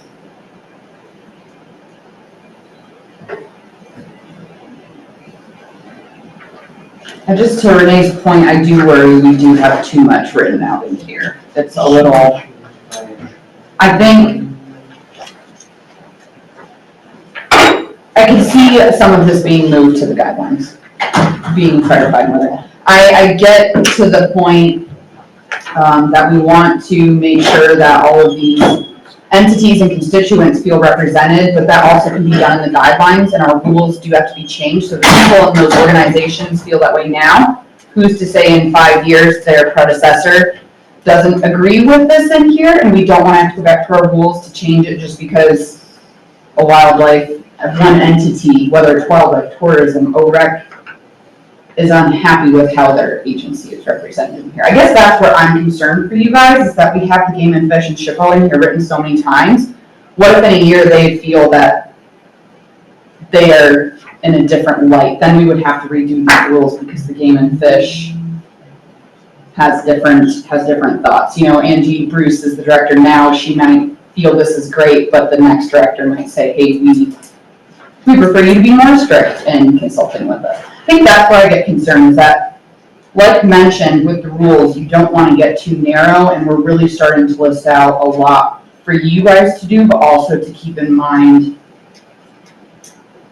that could be just ironed out in the guidelines and in the application. In the pre-application, we can quite literally have a question that says, Before you submitted this pre-application, did you engage with your area governmental entities, the Wyoming Game and Fish, SHPO, to identify and if possible resolve issues? If yes, check yes. What were the issues? Write those down. That's how we would put that into an application. And so I just worry that, to Renee's point, having too much in here,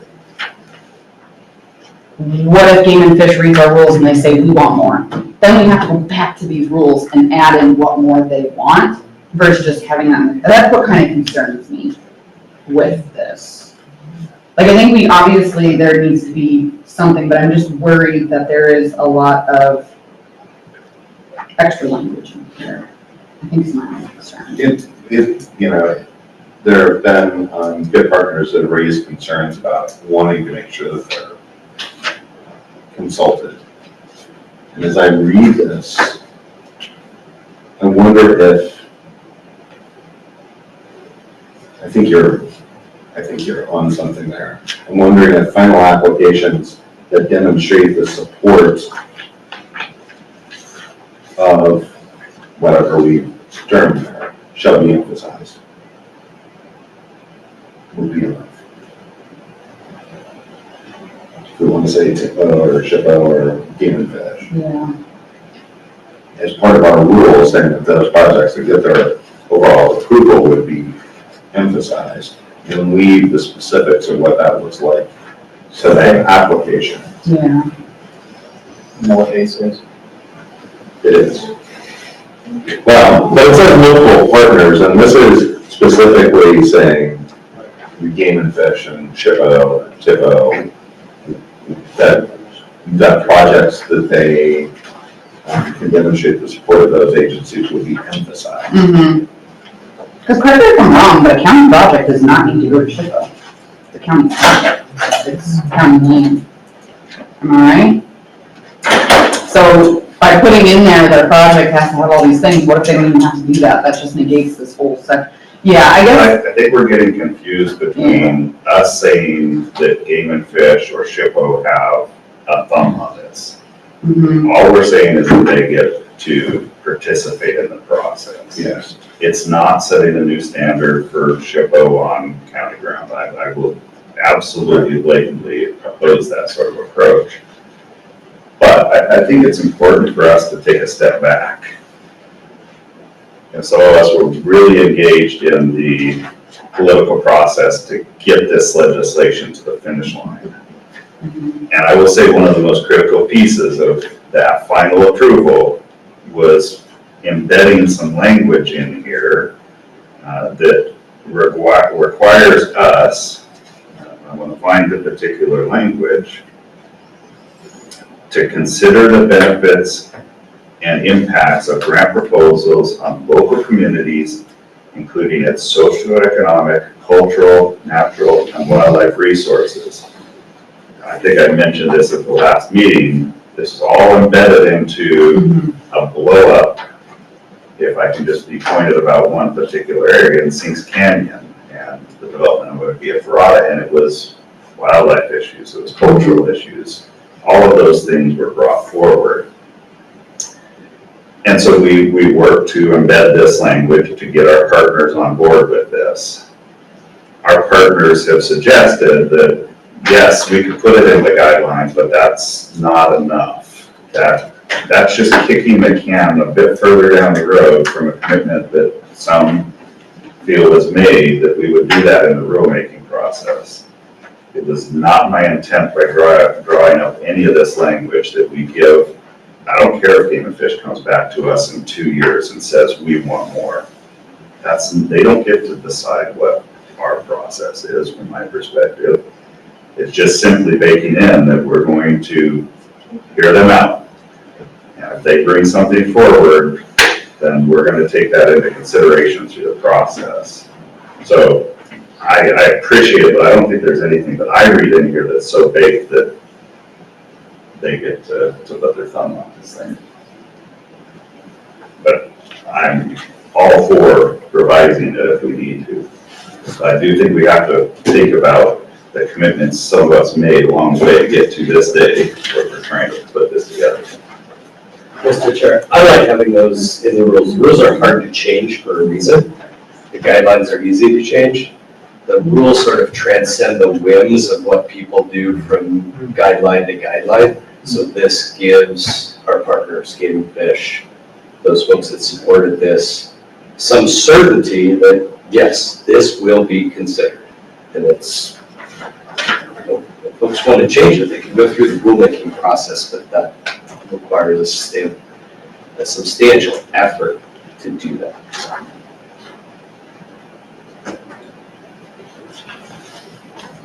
I would agree with them being embedded in the rules. We just want to, the previous comments, we just want to do it in a way that ensures their participation in their continued inclusion in the process without drawing us into something that's really sticky that we can't move forward past. Mm-hmm. So like having that as E, having that E clause in there about them, I think is important. But it does look like we're going to need to wordsmith it just a little bit more to get to the final intention. Yeah, so here's what I would propose, because I absolutely get the emphasized, you know, is it fair if we do kind of think, well, we still like that project, but the local rep, for whatever reason, and it's their secret spot, doesn't want that emphasized, so they're going to keep throwing their hand up. So what I might propose is that we just say final applications that cannot demonstrate the whatever and contained may be de-emphasized, so that we still retain all authority to say we're calling foul on that one. Okay. So that from shall. So go back to where we started. Yes, I think that's right. Change the shall. Right. So you want to read that again? Keep the original language that's in there, and then in the third line, change the shall to may. Perfect. Okay. Okay.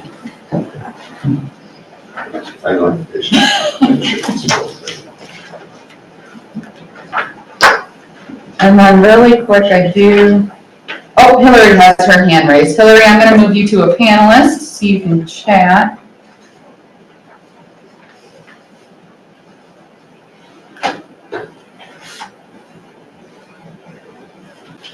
Hi guys. I really wasn't going to say anything. And I can't see the language that you guys have in front of you. And I guess I should say, can you guys hear me okay?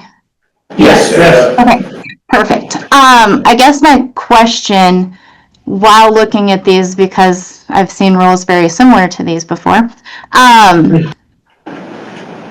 you guys going to name actual entities? Because there's going to be projects that Game and Fish will not have had any part in across the state that maybe the WWNRT did with like a Rocky Mountain Elk Foundation or something. How does that play into what you guys are talking about right now in this chapter, in this section, as far as possibly keeping us involved in that?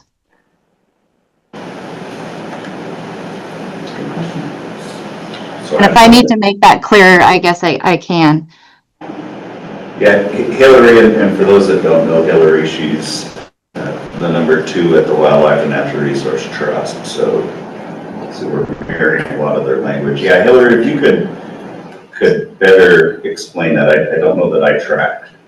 Okay, so just listening in on your discussion about not letting Game and Fish or some of those other entities have any real discretion, that you guys could still override those.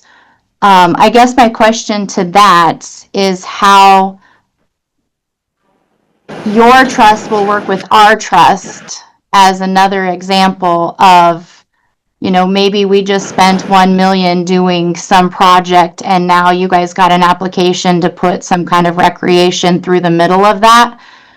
How is that gonna work, and how is that in your rules? Chairman, does that help? Yeah, no, that is helpful. I don't know how to solve that. I don't know how to solve the. I just know that Game and Fish doesn't have, knowing the partners that we work with, Game and Fish does have a high percentage of those, but we have so many other entities that we're giving money to help conserve parts of Wyoming for the natural resource and especially that wildlife side of things. So I just want to make sure that there's some consideration with that and not just Game and Fish and not just the other entity that you guys have been mentioning. Chair, I think what Hillary is getting at is how we have Game and Fish and SHPO and TIPO listed out, having WWNRT as an entity that has to be consulted. So is that how? Yeah, that's pretty much the basis. Yeah. Thanks, Hillary. Thank you, guys. With where do we end this process? Yeah. These are entities that we are. Well, that was kind of to my point. That's why I said maybe we need to reduce this because we could just keep adding people to the list. And that's where we need to have a list and guidelines for you guys to say, okay, we are meeting, we are checking these boxes to make sure that they've been consulted for this project. Whereas in the rules, yeah, now we're starting to have a list. List them all or list none? Can I throw something out and just shoot it down? I love what we've arrived at in, it's 7-12, 2A, 2B, the details, the meat of this. But a lot of it speaks to the how, and I wonder if we could keep this section to the what and eliminate some of that. In addition to the weekly printed version of the newsletter journal, we also promote our community and share important information on our award-winning website, newslj.com, and in our weekly email newsletter, Nuke Now.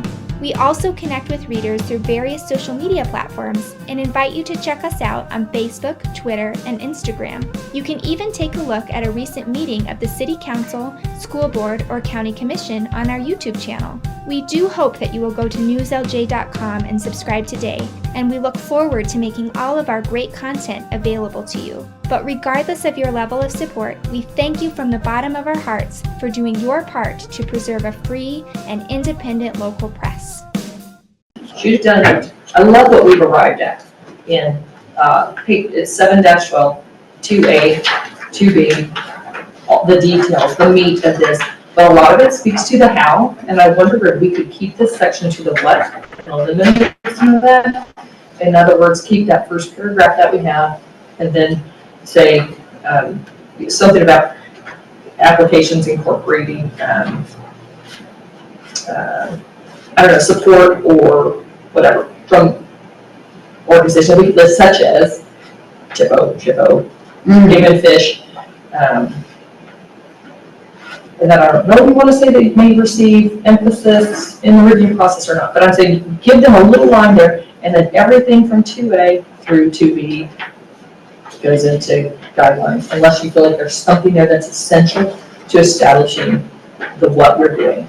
Because section 2, as far as evaluation, ranking, prioritization, we're just saying the board has that as an obligation in the grant process to prioritize that. We're going to do that work. But what they're being graded on, I mean, we've told them 45 days ahead. That's a lot of the how, recommendations for how to go about it. And I'm just asking if we want to keep the rules to the what we will be doing as a function of the board and let the guidelines of the grant application speak to the how. And no pride in authorship there, I'm just saying that it eliminates some of this because then we do have that flexibility to add in key organizations. And also by adding a sampling of the organizations we're speaking of, by adding another sentence to section 2, we potentially giving you, yes, we've kind of told you who you need to reach out to in order to make this, wrap it up with a bow and bring your grant proposal forward. But it's not exhaustive and it's not exclusive. I'm so sorry. Maybe everybody needs a break. Yeah, how about we do take a break? A break, yeah, I'll think quick. Let's see if I can come up with something. But this is all good. In other words, keep it, shift it. I think I have an idea. Okay. Mr. But I Chairman, need time. what time do you want to tell people we're going back? 15 minutes, okay, so what's that, 50 after? 10:50? So we can check out. Yes. Okay. 10:50 for folks online, we'll be back.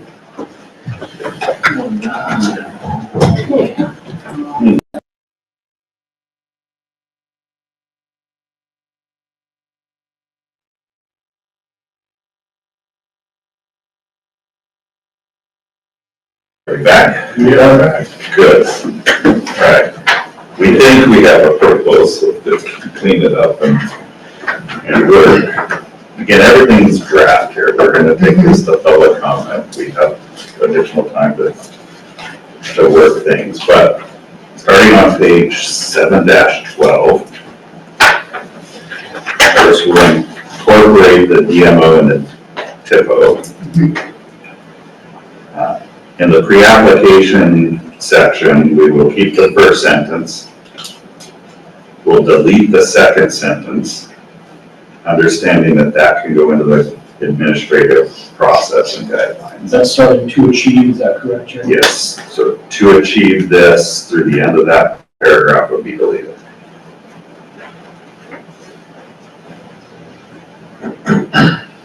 Then with the next paragraph, we would actually move it up into that first paragraph. We would take out on the first line of support of area all the way through the third line at if any. So that sentence would read, unless a pre-application shows adequate documentation, the board shall provide pre-application submissions. And then we would keep all of those 1, 2, 3. We'll have 4 because of the DMO in there. We can, in our guidelines and rules, or our guidelines and administrative process, indicate what constitutes adequate documentation. So we don't really need to define that here. We're tracking on that. That's what we would do on that page. On 713, we would keep the first paragraph.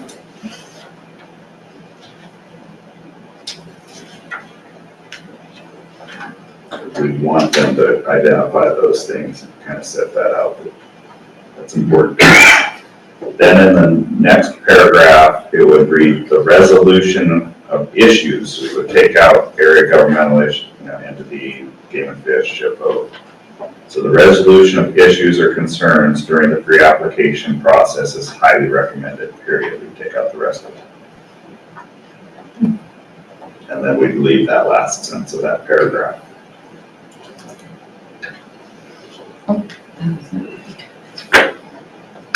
Where it says, so our sole discretion to move people on. All right.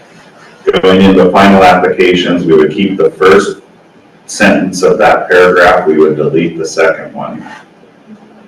But at the end of the first sentence, we would just put in parentheses, example, Wyoming Game and Fish Department.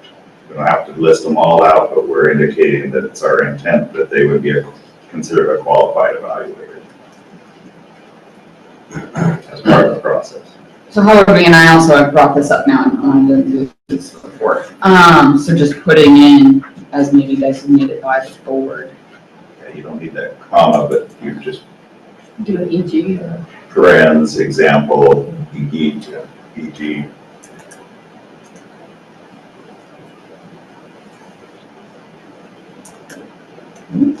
Put that in parentheses.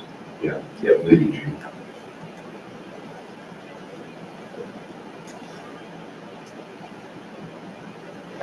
Okay. Then the rest of that page stays the same with the exception of C, which really should be 3, where it says consider the benefits. At the back end of that paragraph, where it says wildlife resources, we would add on, and this kind of conforms with language that's just above it, and place emphasis on those projects that resolve issues or concerns raised. Period, or go with the semicolon there. This is on projects that, On those projects that resolve issues or concerns raised.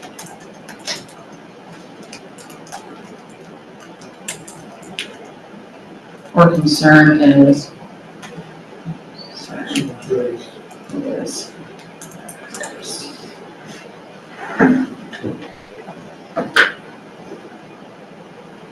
Place and emphasis. Says and emphasize. Yeah, place and emphasis or concerns. Concern is one word, is concerns.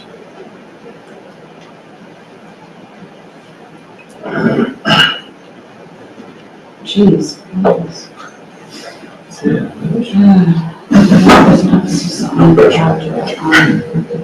Projects. Wow. Issues or concerns. Projects.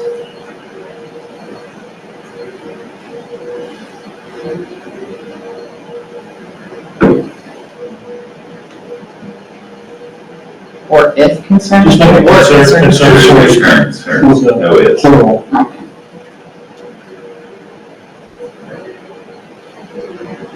All right.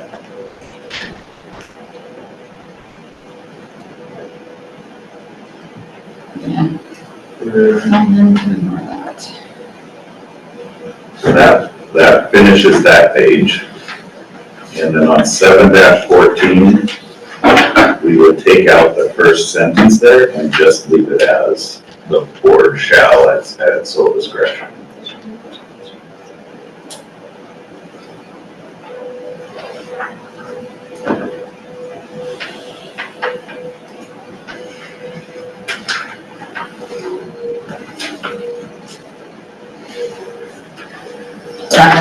Good, the board shall, at its sole discretion, determine which grant shall receive. Cool. Any discussion on that? In 15 minutes, he's great. Pretty good. That's good work there. Wow. Yeah, framework was there. All right. Are we good on section 2? Yes. All right, 7-14. Anything else on that page? All right. 7-15, I think we cleaned that up. 8-16. I just have a question. Is it okay to put an amount on the micro grants? Like, will that ever change? Do you think we'll always be there at the 2,500? I just worry like making it specific like that in 5 years is again, I just don't know. So I just worry us getting pigeonholed there. Do we need to keep it more broad that the board gets to decide what that number is, or I don't know. That was my other question on that. Good question. Just because we've been told many times to stay more broad and not be narrow on that. I don't know, because that one's very specific. Do we just refer to the guidelines and come up with the guidelines? I personally am okay taking out the 2,500. Yeah.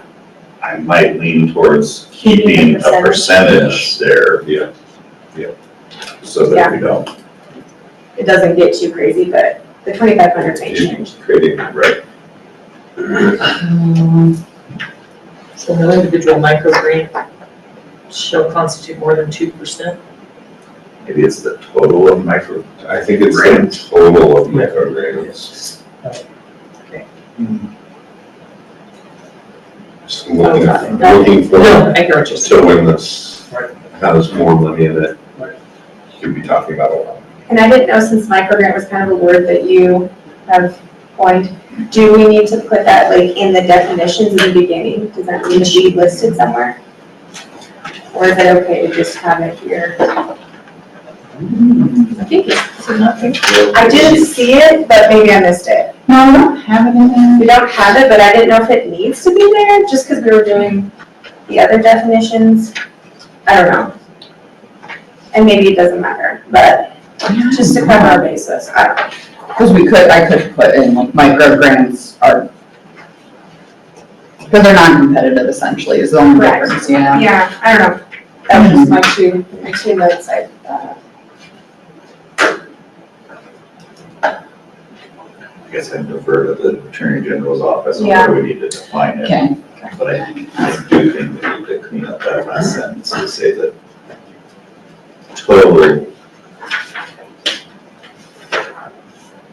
allocation of micro grants shall not constitute more than 2% of the total. So the total.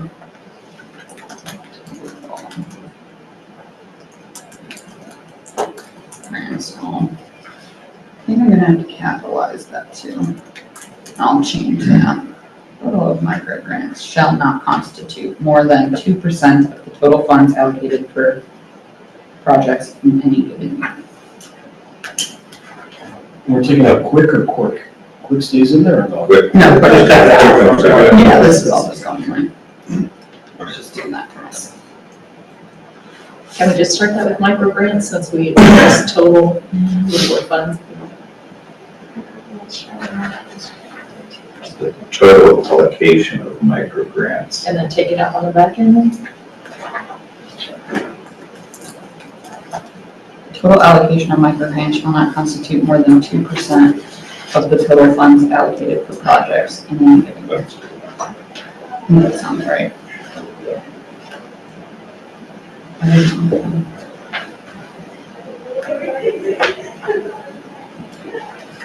Good point. that my 2 cents, you guys. Great. Shut up. Okay, anything else on 715? 816?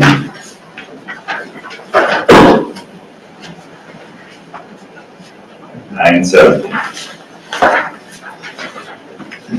You made it. Can we start back at one, go over again?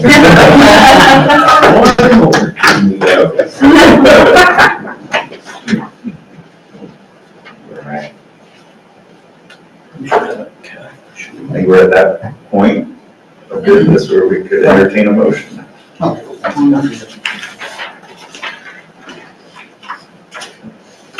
Oh, yeah. We should probably, sorry, Chairman. You just noticed on 917, we should probably capitalize all of that, Wyoming Outdoor Recreation and Tourism Trust Fund. And I think actually Chairman had mentioned that at our last rules meeting and I forgot. Yeah. No, section 2, just the Just fund. the title of Oh, it needs to be capitalized. Okay.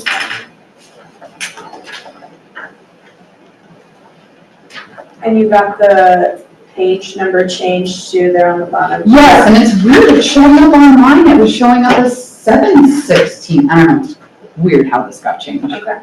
But yes, I have that fixed, thank you, Katie. 16. Yes, wow. Okay. We need a motion to move these to the administrative report. So moved. I'll second that.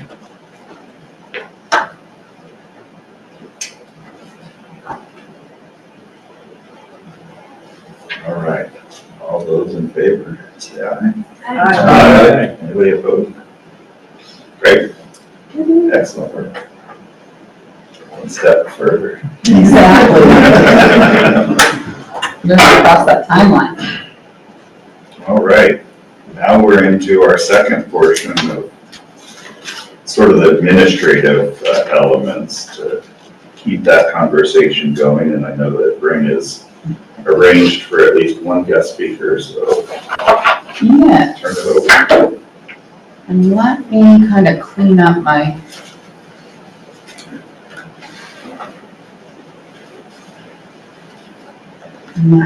computer screen so I can be ready to. Okay, so Renee, if you are still there, I'm going to move you to a panelist. There she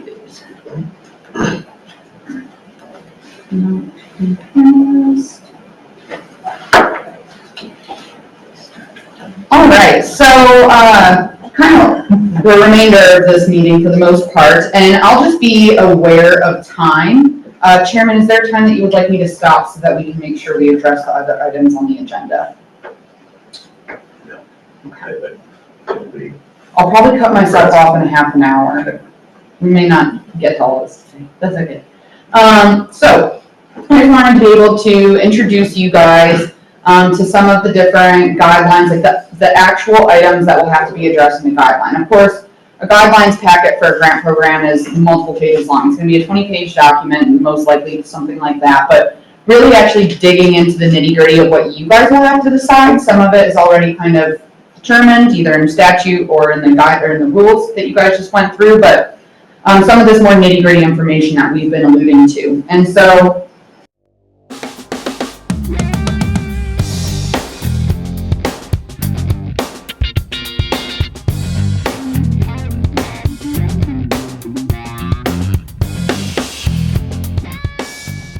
really actually digging into the nitty-gritty of what you guys will have to decide. Some of it is already kind of determined, either in statute or in the guide or in the rules that you guys just went through. But some of this more nitty-gritty information that we've been alluding to. And so just want to clarify too the difference between everything. So the guidelines are what's going to be used by the applicant before they put in their application. So we need to have everything in there for them clear and understood, dates, what they need, what's included, next steps.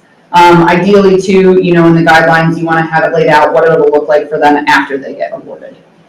The pre-application and the application. The pre-application is typically the more lengthy document. That's where you really are asking those questions that could right away eliminate a project from being funded. And the application is a smaller, it's that last minute making sure that everything is correct. Because sometimes, and what we've seen in that process is the scope of the project may change. So the application, that final application is, okay, this is your final scope of what your project is going to be. This is the final amount that you are seeking. Maybe in between the pre-application and the application, they learned, oh, we can include this operating cost on here. We're going to add $2,000 to our request. So items may change between the pre-application and the application process. That's not uncommon. And then the scoring criteria, and that's how you, as the board, will be evaluating each application, and then going on to have a ranking system for these of whether or not they will be funded and kind of how that is outlined. So what I prepared today was I asked Renee if she wouldn't mind coming and speaking to the Cultural Trust Fund. Of course, these two trust funds are vastly different, but I think the examples and the wisdom that Renee has in leading the mass amount of projects that they funded through that program are good to hear about how they work through their guidelines, how they consider their application materials and their scoring. And Renee too can talk to her board a little bit too. It is different from you guys, specifically in size. And then what I had ready for you guys today, depending on how much time we have left, is I did start kind of a grant matrix.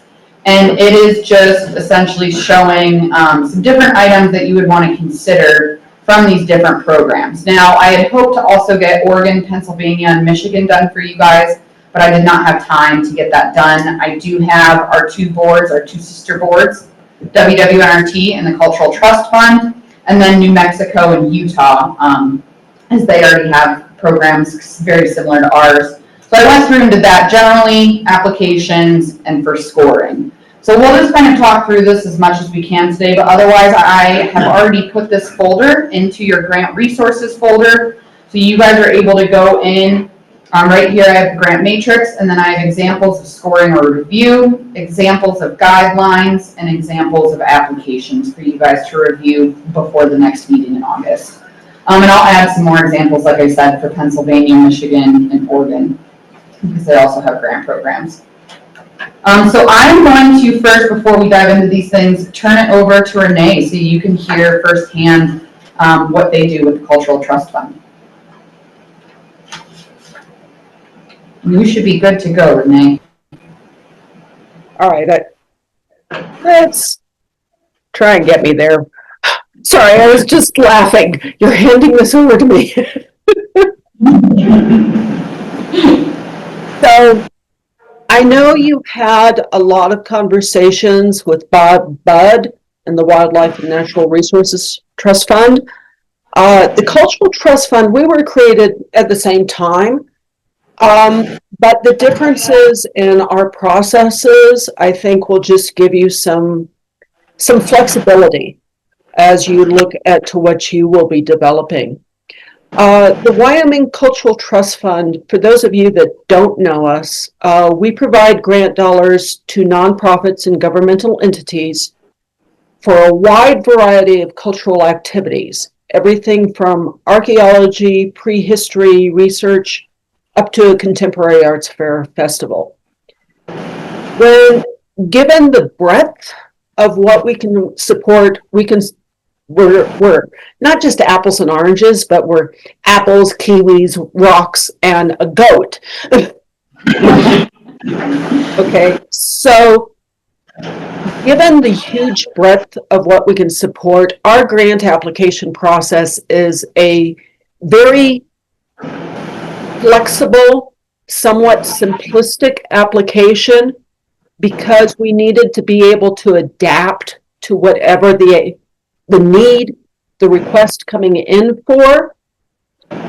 So rather than structure only arts programming uses this form, only historic preservation brick and mortar work does this form, we decided we wanted just one form that can flex as need be. It's not perfect. Sometimes I call it my one size doesn't fit all, but usually we can adapt it and make it work for the applicant need. We have 2 grant deadlines per year, April 1 and October 1. And in that process, I have to inform you guys that it's not quick. We're one of the quickest grant turnaround programs in the state of Wyoming. But even so, from opening up the application for applications to come in, we don't do a pre-application except once, sort of, kind of, maybe like, and I'll explain that in a moment. But as soon as we open up the grant application to contracting with the award recipients is anywhere from 5 to 5.5 months long. That's just time for the applicant to craft, to come in, ask for draft review, get all their ducks in the row, get their application submitted, have the application come in, get it reviewed by our review processes, have a board meeting that makes the award decision on it, get into the award notification process and the contracting process. So depending upon how you're thinking about actually structuring your application process, realize with a pre-application, you're probably going to have to add another 30 days onto this time frame. So you're basically going to be looking at a minimum of a process of about 6 months from start to contracting. And that's not doing the project and providing monitoring on the project. So depending upon how you structure your application, you also have expressed interest in having a micro grant process. I don't know if you're considering that on just sort of a rolling basis, but realize the process is still going to be there. It's just going to be yet another timeline that's working at the same time as your other timelines. So it is a little bit of a organization mindset that you're going to have to take on as to how long does it actually take you to process, to do what you need to do in this. I will tell you, your first grant round is your guinea pig. You are not going to get it right. And you'll need to make changes as you progress. Also, the world changes out there. Things change. When the Cultural Trust Fund first started, we only did one grant deadline a year. And that proved to be problematic because of timing of getting projects up and going and when they were occurring. And if you're supporting the performing arts, they have a season that's basically September to April. If you're doing a brick and mortar project, you have construction, which is May to October. So we had to find a way to better accommodate the needs of our grantees, and we went to do 2 grant deadlines in 2014. Within the process, my board is a board of 6, 5 voting members and 1 ex officio. We do not do pre-application except if we're talking about a preservation easement covenant, at which point they are required to submit early because we have to go out and we have to check that one on the ground to understand its relationship to, usually it's not a standalone, it's part of a larger conservation project that's going on.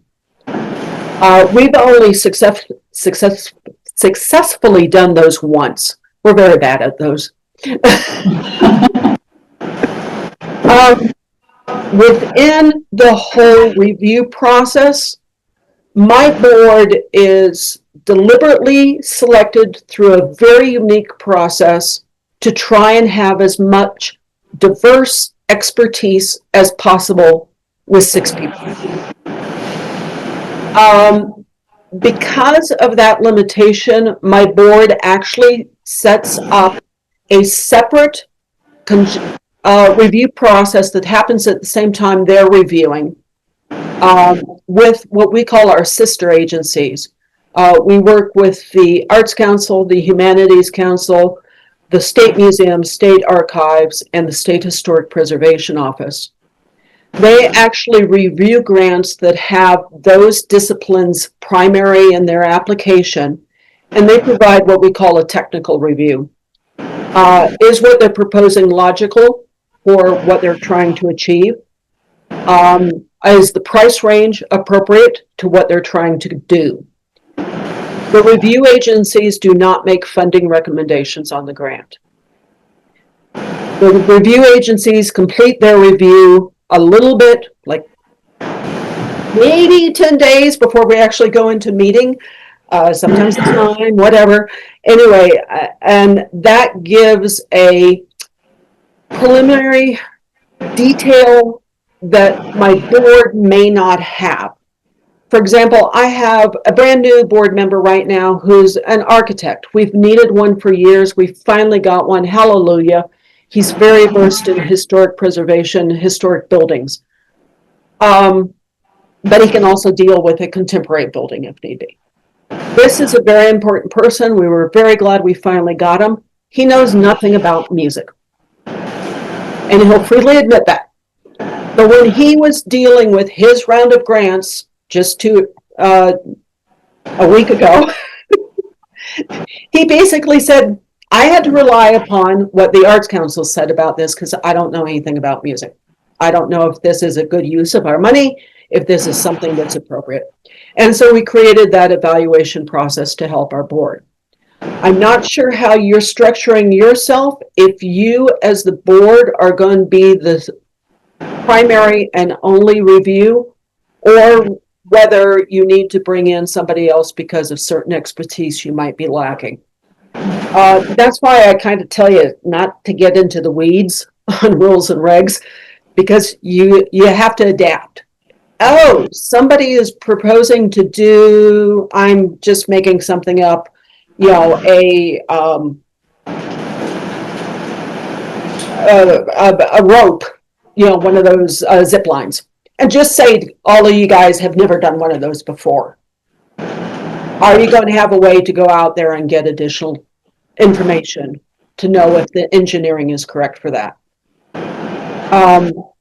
So that's just one of the things that we developed very early in the game to help the board make good decisions.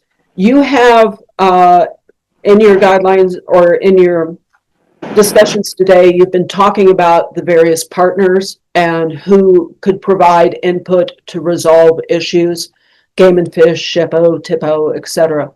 That's a good use. That's a technical advice situation as well, if you want to take it that way. In the review process, my board is allowed to make 3 different versions of the decisions: a full award, a partial award, or no award. partial awards, they usually only do when they are facing a financial constraint. They're running out of money, but they still want to give something to help with the project. But they usually identify a specific activity within the budget that they're going to support. Now, this may or may not be problematic to the grantee. If the grantee receives a partial award, they can decline it. Sorry, it's not going to get me anywhere. And that's fine. It is what it is. In that whole process, my board makes all these decisions in a public meeting. Everything is recorded and documented in that public meeting. My board is unique in that it allows grantees to join the meeting and respond to questions from the board. As I mentioned earlier, a one-size-fits-all application sometimes doesn't work, and maybe they just have a question. Well, how are you going to do that part of it? And so my board can pose a question to the grantee if they're present, and that grantee can respond. It does not guarantee anything. It's just part of the process. The board makes the final award decision, and then I, as the administrator, then process all the documentation that's required for it, and then we'll monitor the grants. Because I'm just me and my board is just 6, anytime a board member can go out and observe a project, that is very, very helpful and very, very important. The new store. This is the one-stop shop. We have a pharmacy. We have a bootlegger's liquor. The deli, the food that you can get at a lunchtime is so amazing. The coffee shop. Certain Friday mornings, there's 30 people sitting here in all these chairs. This is the hub for people to come and visit, have their coffee, have their donuts. It's amazing what this area has done. Totally amazing.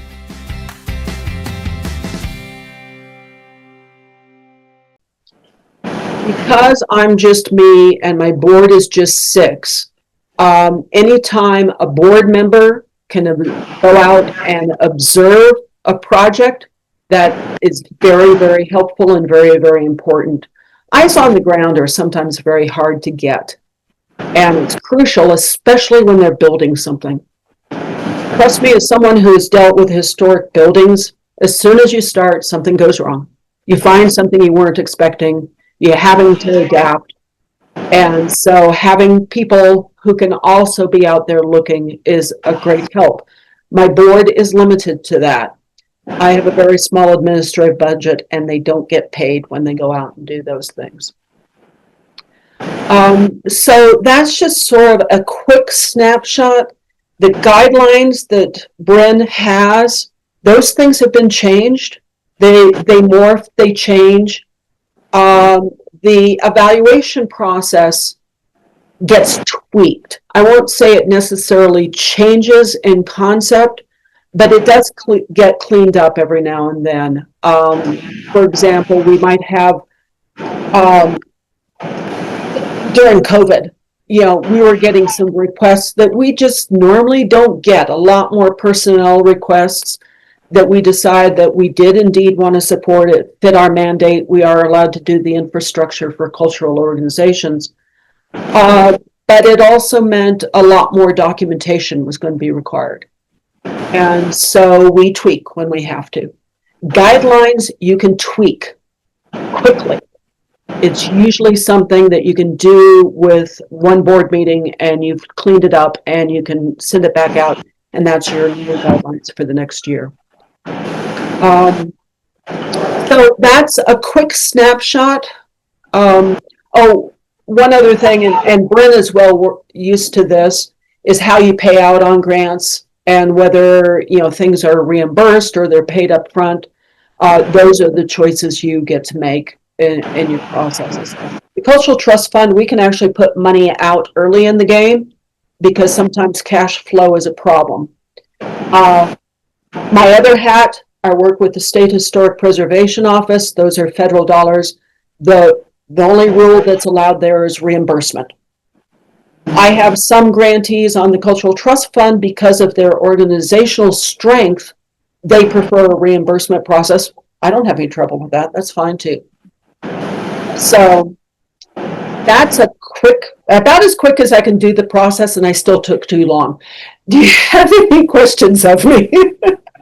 You were great, Renee. I appreciate that. That was a lot of good information for us to consider as we go through this. And I appreciate the distinctions between the two trusts as well. So, yeah. Anybody have a question? Renee? Renee, I hope you will stay available to us as we continue to work through the rules process and the administrative process, because I'm certain I'm going to have questions that come up. I suspect. Absolutely. I'll be glad to. Great, thank you. Thank you, Renee. Thanks, Renee. Thank you. Her and Louisa get a phone call from me like once a week at least. Like, you know, I think this is the answer, but I just want to double check because you're really wise and you know. Thanks, Renee. So to jump then into, and I'll just be aware of time, so I'll probably only focus on this for the next 20 minutes and then we can move on with the agenda. So public can still comment and we can still discuss other business. Like I said, this is all available to you guys now. I didn't want you to be looking at this beforehand and get too overloaded with rules and this. So that's why I didn't share it with you guys until now. But it is now shared with you. And so feel free to go through and just look. I linked to their main application page, but I highlighted some big things that I think you as a board would want to consider when putting out these guidelines. A few things to highlight. I just have overviews. When the application opens. So Renee had talked about that. They have 2 dates for the Cultural Trust Fund.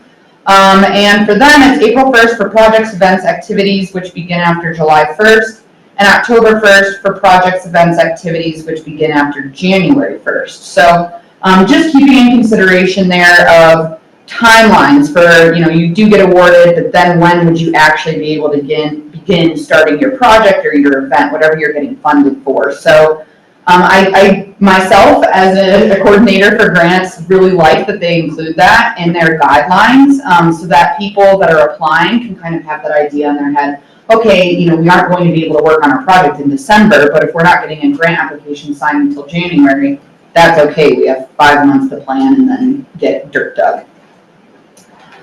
For Utah, which Utah has a very robust grant program for their specific outdoor recreation grants. They actually open them just in January, blanketed in January. They have 5 different categories underneath that, but they all open in January. New Mexico is a little bit different with their Outdoor Recreation Trails Plus grant, which is the one closest to what this trust fund is. They open in July, where they open their applications in July, and then they're continuous, and they will award in October. So it's just interesting thinking of how you can choose a date to have an application open, close, and then consider, like Renee was saying, at 5 months, okay, that's when they're actually then going to be able to get the project started. So I have that written out here. The application opens in January for Utah. They have it open for 2 months and for some reason 4 days. And then they specifically say in there they will award mid-May. So although the application closes March 17th, they are then giving themselves that month for their board, their review group to determine that, and then they're awarding in May. So that means that contract is signed and people can get started in May. If you look at that for New Mexico, they open their application in July 1st. It's continuous. They technically then award in October. So that would be a big difference. Like, I'm curious to know why they do that, because not many projects can get started in October. So that all matters because that entity is going to be signing a contract saying in 2 years' time, we will have this done. So if you're putting that 2-year time on a January to January, might be a little different versus a July to July. You're kind of cutting off some time for them. So just consider that on when an application opens, how long it's open for, and then that actual time that they would get a signed contract to start working. Like Renee mentioned, they do not have a pre-application for the Cultural Trust Fund. Most don't, actually. Really, it's just the Wyoming Wildlife Natural Resource Trust and kind of actually more so federal grants. Like we see this with RTP. The Recreational Trails Program, they do a pre-application process. But otherwise, no one else necessarily, I don't even know why I said WWNRT. They do a site visit. They don't do a pre-application. They do a site visit to actually see if the process, or if that project can then move through the application process. So just consider that. We have chosen pre-application for this, but there aren't necessarily going to be examples for us to work off of, except for more of those federal programs that exist with that. Louisa does that, I know, for the RTP stuff, and I think she had some pretty good reasons why she did that. I think a lot of times what would happen is people would get to the main application with high expectations, but there were a lot of issues with their application, and it was kind of too late to sort it out, so they missed the whole deadline. So the pre-app was to kind of sort through problems and let staff work with them to get a really good application when the time comes. So here's what Chris is talking about. This is the 2025 RTP pre-application. So very in-depth. And this is actually the same exact one, just slightly modified, that I used for ARPA. Because Louise does a great job with her federal grant programs, I figured probably should ask along the same questions. So I actually created a almost identical. And as you can see, it goes into the type of project, the type of users. How many users? Describe the scope. Some of this is necessary, so Conservation Corps, that doesn't relate to us. But like I said, this is more in depth. Although it's only 2 pages, they are having to provide a lot of information. And then here's her application. So it's very different. Like hers is a lot longer. Our application for ARPA was 8 questions. And that was because that was the Department of Treasury asking those questions. So, you know, her pre-application is shorter than the application for RTP. It was different for me with ARPA, but I think this is, to Chris's point, like why you do want to check, because then you aren't having someone get to this process, waste their time filling out 10 pages for you to say no. There's also, Mr. Chair, if I can jump in here on this. The other thing that we ran into was folks that would apply and didn't actually have the backing of the land manager or the community. So we'd go through all this effort and we'd rank it and say, oh, this is a great project, we're gonna give money to it. And then come to find out, it's like they don't even have permission to build the trail. And so over time, and I wanna say this pre-application is probably within the last 8 years perhaps. Prior to that, people would just fill out the application, and it was an enormous burden for staff and the Trails Council to go through this, only to get to the end and go, oh man, the district ranger didn't even want the project. And so, or there's things that are identified, noise, environmental, something that the applicants just like, oh, I had to do NEPA on this, or is this a CADX? I don't even know what that is. And so, but along with this, is also an education. Louisa goes out and talks to folks and kind of runs them through. Here is the workshop on how to apply for these. Here's all the things that you need to put together to do this. And they do similar to what Renee talked about. They'll also, at this point, Louisa can go out and get a technical review. So if something seems off, she'll consult with Forest's office, or she'll consult with the county, maybe Road and Bridge, about, okay, is it really $100,000 for that much gravel, or did they forget a 0? And so there's some things that just go into creating, in the end, you end up with quality applications that are nominally funded. Thanks for that inclusion of that. That is very helpful to have your experience on that. This is just the Land Water Conservation Fund, just showing you guys once again too how theirs is. You know, just really getting that key information. Like Matt said, just really identifying if there's something that would cause a red flag. And then the application. And this is for Land Water Conservation Fund, so this is detailed. But yeah, to Matt's point too, like NEPA is a huge thing that doesn't get caught sometimes. And so getting that caught in that pre-application will save you guys a lot of time. And then just concern over thinking about a project. You don't want to feel guilty for not considering a project that just didn't have any legs to start with to be like that. Brent, does anybody have like a checklist in the beginning of their application of, do you meet these criteria before you can put pencil to paper or? Yes, and like a good example of that, we'll actually go to Renee's. Right away. Putting in there what they have to accomplish, what would be funded, who can apply, how much. Yeah, and I think that too, that's what excites me about like getting guidelines created, is how we have this so that folks understand what are those key points and make sure they have everything out. I haven't been able to have that yet for granting, so that'll be good. This is my bread and butter.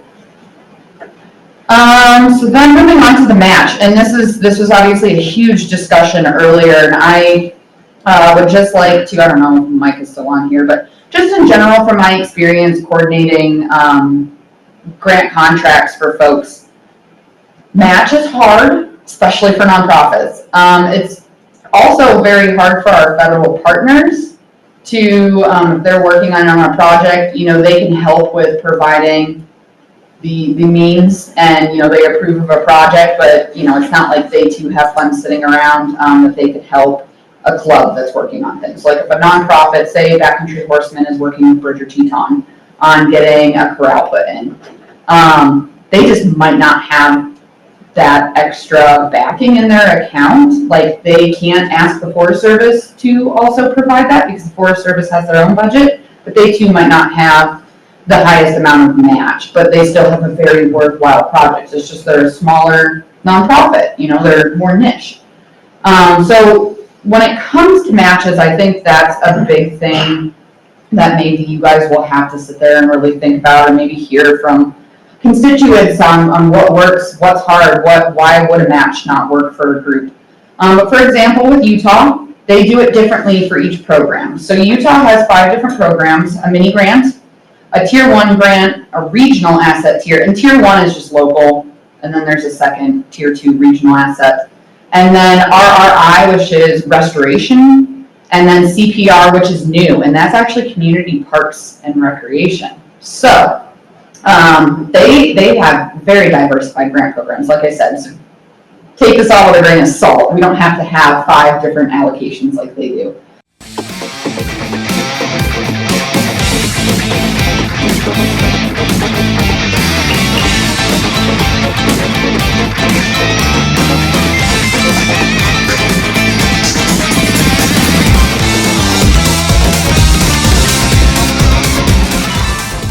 So they have very diversified grant programs, like I said. So take this all with a grain of salt. We don't have to have 5 different allocations like they do. But with most of these, you can see they have a sliding scale based on the county for what the match is.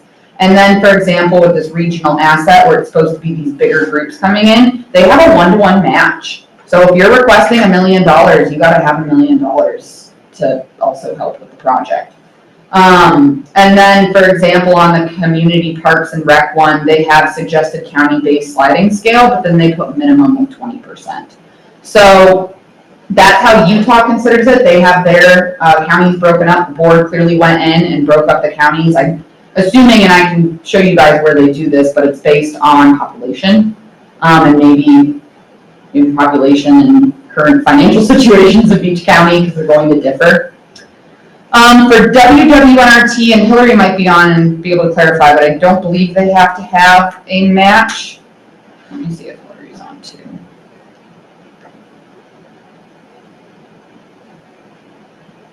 And then with the Cultural Trust Fund, it is dollar to dollar. So like I said, some of them are dollar to dollar. And then same with New Mexico. They put that for all urban applicants, and they have a definition for urban, they have to have a 1-to-1 match. But for rural or tribal applicants, the match is 2-to-1. So if you're asking for $50,000, you only have to have $25,000. So different across the board. I think match is a big thing that will have to be discussed. Along with that is match type. So kind of already alluded to in the rules, state like Utah put in there 25% of match can now go directly towards towards directly related pre-build costs, including design, planning, feasibility, EAS, engineering. So similar to how right now in the rules it's written out 10%, I think it's 10% of those pre-build costs. Utah has it set at 25% can go directly towards being a match. So just a kind of significantly different from how others do. Other programs are very similar to what's already laid out with other ones, cash and in-kind. There's no exception of anything prior to being included. Mr. Chair, if I could. Going back to RTP and some other grants, be careful with the in-kind ones. We've found that folks use it to game the system because folks, if you don't tell them what the baseline is for in-kind, as labor is, Davis-Bacon or RS means for this, trail building here is $18 an hour, and somewhere else it's $28, and they figure out how to move it around to make it look good, or to equalize everybody. You say, if you prep the trail tread already, we give you credit at so many dollars per mile, and so that might be a technical thing that this board needs to reach out somewhere else and get some feedback on what are some ways to ensure that in-kind is uniform across applicants. And then just noting, it is 11:42, so I'll just go a few minutes longer. I'll kind of wrap up this, and then we can move on, and this will just obviously take up a large portion of our meeting in August. And I did include photos from the guidelines, so you guys don't have to go in and find. That's what this forward sheet is, so you can actually see how I pasted in. Utah has this written out, what can be funded. That's something we'll talk about later at our next meeting. Ineligible costs, things like that. So kind of lending to that, I put infrastructure funded, and so for each program, kind of discussing it out. Obviously, it's not necessarily applicable for Natural Resource Trust or Cultural Trust Fund, but just looking at what New Mexico and Utah consider to be eligible infrastructure, I do just want to highlight that we've had so many conversations before the trust fund was even considered in the collaboratives. What is outdoor recreation? And that's for you guys as a board to determine when it comes to what is going to get funded. So for example, Utah does have on there wheel sports, paved surface, recreational, bicycling, skateboarding, scootering, and rollerblading. Not sure how everyone has their own definition of everything in their head, but that's going to have to be ironed out by the board. Because like I said, for example, Utah has these criteria. Here is what New Mexico has. So notice there isn't the roller activity. So you as a board are going to have to consider that, and we really will. This will be a key component of guidelines, is having this exact diagram for this trust fund, like how Utah and New Mexico have. And then just in here, kind of to Renee's point, and this is the last thing that I'll touch on for today, is that component of if they are getting reimbursed or if we are giving them the grant funds for their project right as they get it contracted. Guys, this has been probably the most painful thing for me as a coordinator is budgets change. So then I'm getting a request for $20,000, but in their budget they put $17,000. Well, it's okay, we need them to get the trail built, but it really can cause a lot of extra time in terms of dealing with making amendments to contracts. And so, for example, a lot of trust funds or funds will just give the funds up front, and then you have to have a final report. Or, you get this much every quarter. You get 25% of your funds every quarter, depending on how long the project can take. And I think that is something that I personally, just in terms of sanity, would prefer a lot of consideration to go into, because it is challenging, like I had already mentioned, for a small nonprofit. If they got $100,000 and they are able to fully successfully do that project, they just don't have $100,000 sitting in their bank, be able to accommodate those projects and get them their funding, and they still have to do monitoring and reporting. It's just a different way for them to get the funds. And what's fantastic is this is a state program, and as was alluded to, federal programs don't have that choice. You are reimbursement only. And so I think that's very much why people are excited about this trust fund, is that there's an opportunity to maybe not be held to that. So I'd love for you guys to consider that just as one of those bigger points. That and the match, I think, are going to be big points of topic for the guidelines. I mean, there's a lot that can be discussed, but It's like Hillary just texted and said that WW or NRT doesn't pay for anything until it's done. okay, there you go. Yes, they don't pay until the end. And let me see how I have that written down. I have you guys up to 75%. Okay, I will change that, Hillary. Questions for Brandon about it for this? Sorry, I had to only make it through a little portion. You guys can all dig into that. She's Yes, yeah. got that available for you. Like I said, I hope to add some other states because really Colorado isn't that much for you to look at, but Utah, I know some people have their thoughts about Utah, but gosh, they have such a good granting program. Oh, it's beautiful, and their materials, so I highly suggest looking at them. But this will be discussed further on in our next meeting. So we had a small two-person working group also taking a look at this. I don't know if you Oh, yeah, want to say sure. a couple things. You don't have to go into depth. No, I won't go into depth. Yes, Shauna and I spent a little bit of time batting ideas back and forth, and it kind of works around what Brent was just saying in terms of some of the questions we need to ask ourselves in restaurants. So things like, well, the big one, and one of the hot ones, because we've heard from folks already, I think in some of the ARPA funds, is some grousing from some county commissioners about, well, they funded that little trail program, but we wanted, something to happen to our fairgrounds, and so they had raises those questions of, we kind of talked about this a little bit last time, like ball fields, events infrastructure for events that are outdoor focused, rodeo. When I was looking through theirs is very much trails and outdoor and as what we would call outdoor rec. But I think we have to wrestle with that and have that in some sort of policy and or approach, at least some parameters for ourselves, and I don't know what we call that.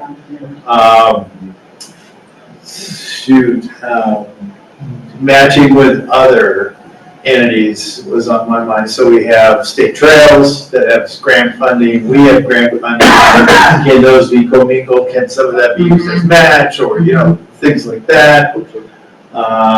Policies around wildlife trust fund and what rigor do we want to put around that? Is there, check boxes along the way that we have those conversations? I was thinking about multiple year projects. I think gaming the system comes to mind as like, yeah, we've got a $199,000 project this year. And $199,000, you know what I'm saying? And so the big project is really 3 phases. There's 3 separate projects. I can see this coming up. Yeah, and I think Jeremiah had kind of written on top of that some other things. I think there are just some of those things we need to talk about, whether they're in policy and or guidelines and or some, and I think Bob Budd had said at our first meeting, don't write all those down, which I wrestle with a little bit, but on the other hand, I understand it. I remember things. Okay. Mr. Chairman, Hillary's on to provide some comment. Go ahead, Hillary. Thank you, guys. I just wanted to clarify on the reimbursement versus granting right away. As you guys already know, Bob and I are the only ones in our agency, and I think we take a lot of pride in the fact that once we get an invoice, it's paid within a couple of days. And it doesn't, saying that we don't pay until the end or till the work is done, we're not waiting for the project to get done. So if by chance they had to buy fencing materials, they can bill us as soon as those fencing materials are bought. So for some of those entities that have very small budgets, we're able to get that a turnaround in the amount of, I mean, a lot of the places that these guys are purchasing from have, you know, and they're invoiced for 30 days. So we're able to get these guys money before they are, you know, that first 30 days or whatever. So I think that that's one thing that's nice. Plus it also gives you a little insight on where they're at in the project versus kind of having to track what exactly they're spending the money on and using that, like, that's a lot of work at the end of a project. We do have a final report if they decide to, you know, bill us at one time, or if it's multiple times and they just do a final bill at the end. I mean, we have hundreds of projects that are going right now. And so tracking those, I mean, we've kind of got a system over here, obviously, but it is possible to do a reimbursement even with those smaller agencies. One other comment I did want to make about kind of your guys's, what we do as far as a review for our applications, we have a meeting where they review every single project application at the board meeting. Each board member can bring forth any questions they had on the application. And then Bryn did say that we had a site visit. Board members actually go out. We don't fund a single project that we haven't actually had eyes on. And then they can come back and then they, you know, at the next meeting, they decide what they were going to, and they bring forth those answers to those board members that needed them. But I just wanted to clarify on those couple of things, but especially on that reimbursement. We do have agency or partners that have small budgets, but we're able to accommodate those in that reimbursement process. Thanks, Hillary. I just wanted to add one more thing. You know, one of the things on my mind too is one of these general policies things is equity around small communities and throughout the state. And how do we balance that? I don't have any solutions at this point, but it's certainly on my mind of, you know, Guernsey calls up and they've got a $20,000 project, or I just want to make sure we have that in our minds or in our policies. And Shauna, did you want to add anything? No, Yeah. you nailed everything that we talked about. Thanks. That's all. Great. So I think this is the issue that we'll spend most of our time at the next meeting around. And I know you'll continue to work on the spreadsheet. I think there is some value if there's a group continue to have some conversation about this over the course of the next couple months. I know you've got the two person, I don't want to get it over 4 because I don't want to have a quorum or anything, but maybe anybody else, I think that'd be great.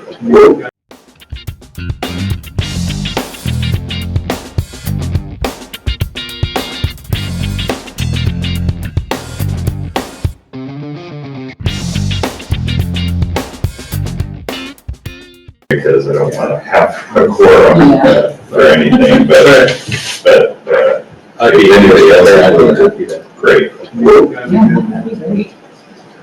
Yeah. Jeremiah, were you saying that you would be handing it off to Mike? I'm handing it off. I should be a part of that as well. Okay, that's good. Okay, so it looks like our group for that will be Matt, Mike, Shauna, and Luke. Okay. I will send out an invite, or I'll send out an email so that we can get a meeting. The rules working group will have a meeting somewhere in this space of time. We'll obviously have the public hearing. Try and bring that to a final conclusion for our next meeting as well. So I'm envisioning it's going to be a little bit more robust, full day-ish kind of meeting.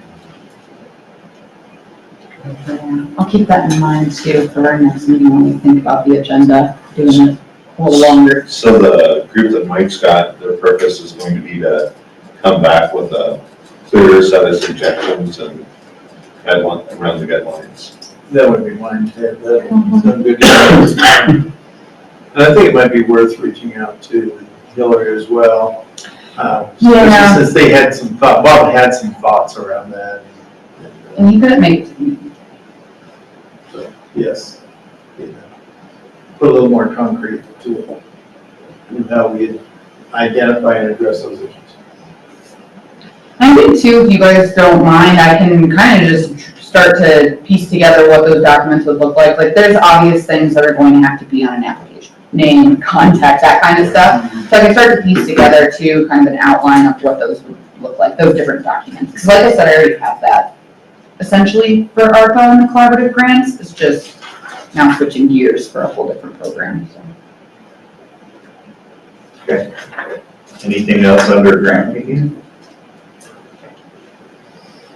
All right, we're back to public comment. This will be general public comment if we have any. I'll start in the room. Thank you. As you heard before, I'm a commissioner for state parks and cultural resources. And as such, I'm an advocate for state parks and cultural resources down to the public, and also then from the public up to the agency.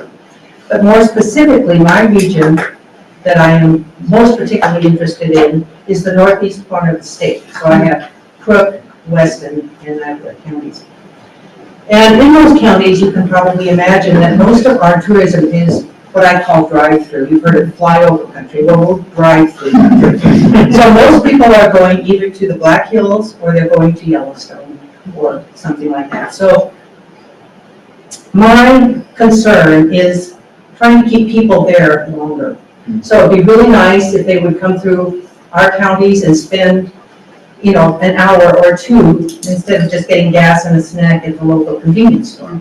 Or even better, spending an afternoon seeing museums and, you know, walking the trail in the park or something.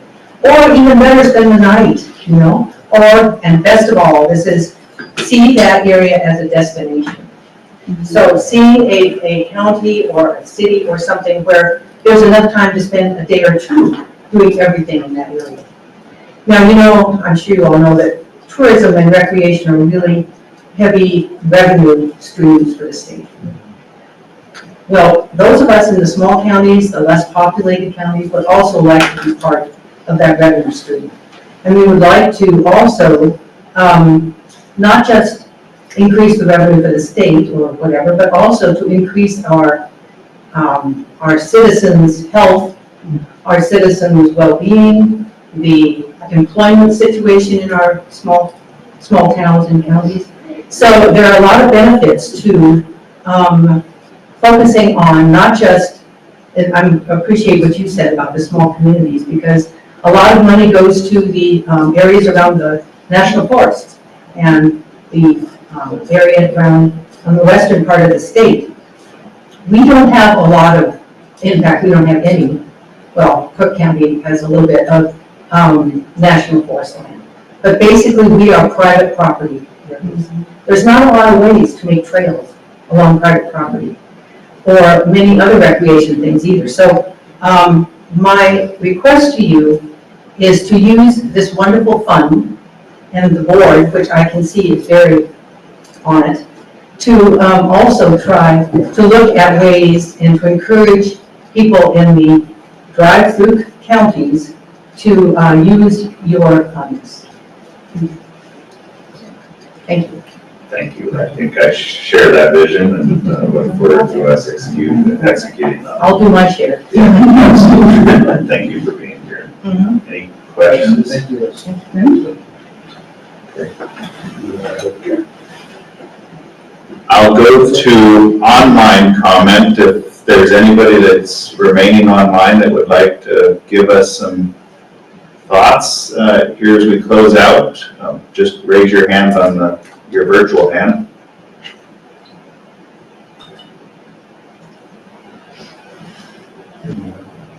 All right, not seeing any, we'll close that portion of our business and I'll send it back to you for logo and other.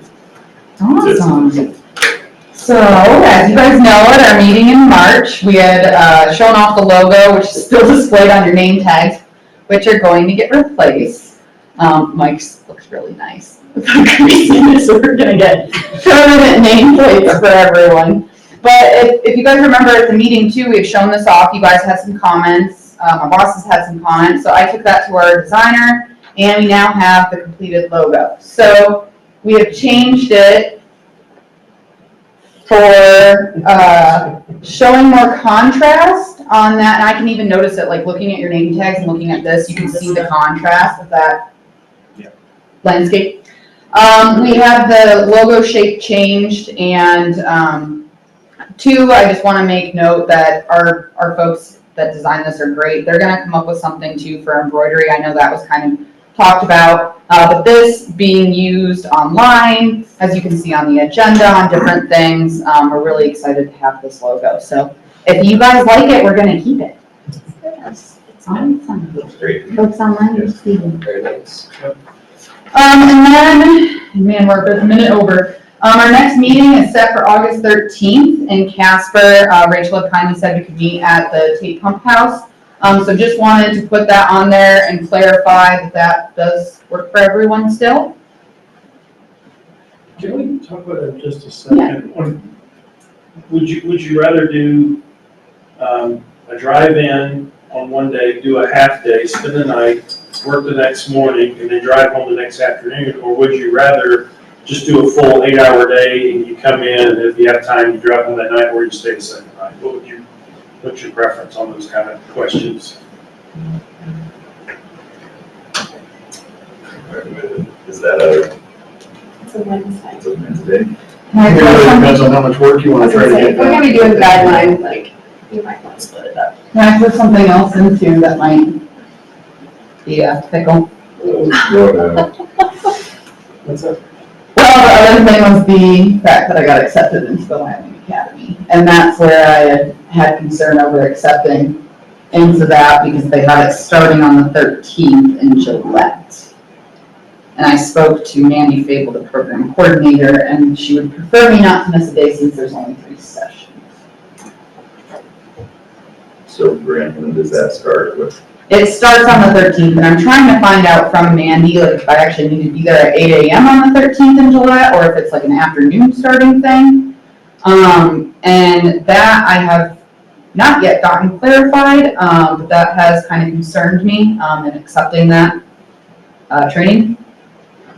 Was that it does start on the 13th through the 15th. Why didn't we pick out the 13th? Was there? What I think part of the reason is that originally the Select Natural Resource Funding Committee was targeting the 11th for their meeting. It also splits some other legislative meetings. There's the Federal Natural Resource Management and Corporations. TOW next week.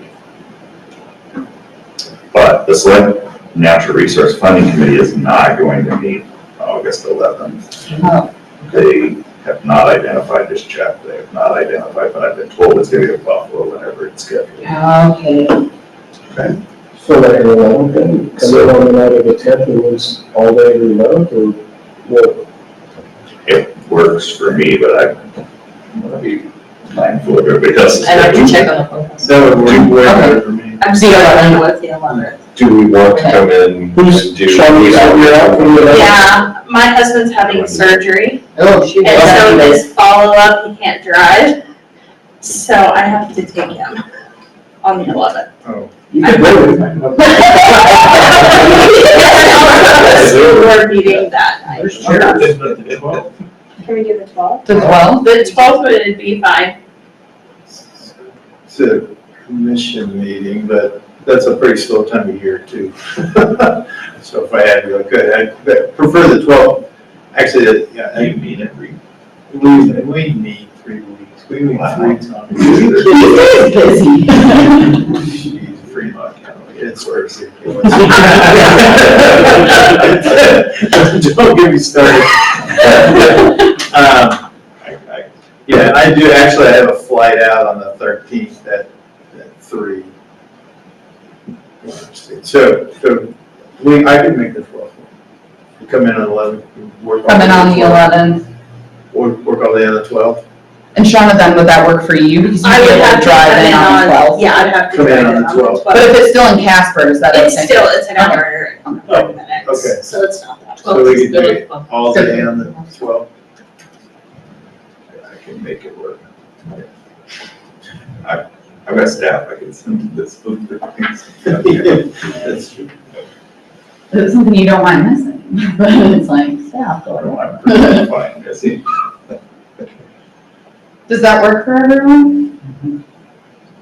So the meeting will all day the 12th. It's all about you, Ben. I know, I'm sorry, but, well, and I said that to Chris, I was like, yeah, I don't, they need to know, because I applied for Leadership Wyoming, and I got accepted into the Academy program. So I'm gonna try for Leadership Wyoming in the future, but the Academy is only 3 sessions long, so. No, it's great. It's a great thing to be involved It is a in. wonderful. Well, thank you, okay, thanks, guys. And I have to tell Jamie I can't do that. Can't do it all. All right, we everybody okay for the 12th? 12. Okay. So come in on the night of the 11th if you can. I'll make the room block for that night, and then the 12th, do we want to stay a second night on the 12th then? Or Make just. the room we'll try to block finish. for 2 and Two. we'll Yeah. see. It's There. Just in case. Well, thank you guys. I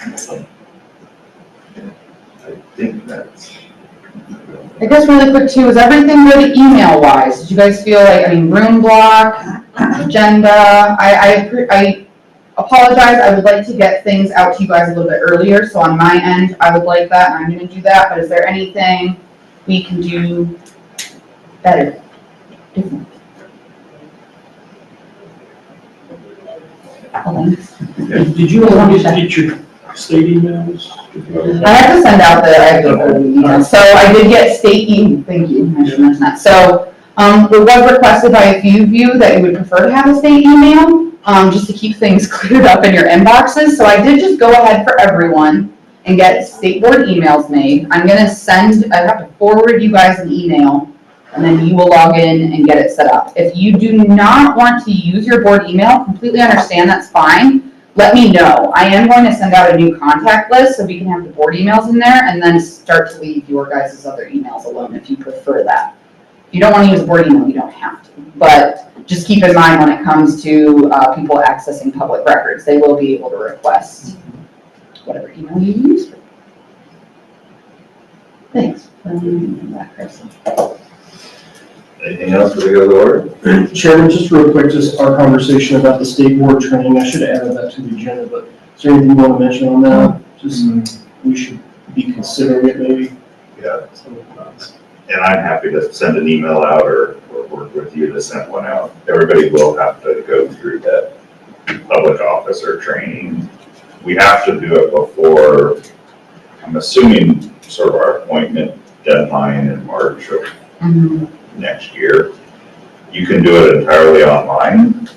There's a self-paced program, I think it's about 4 hours.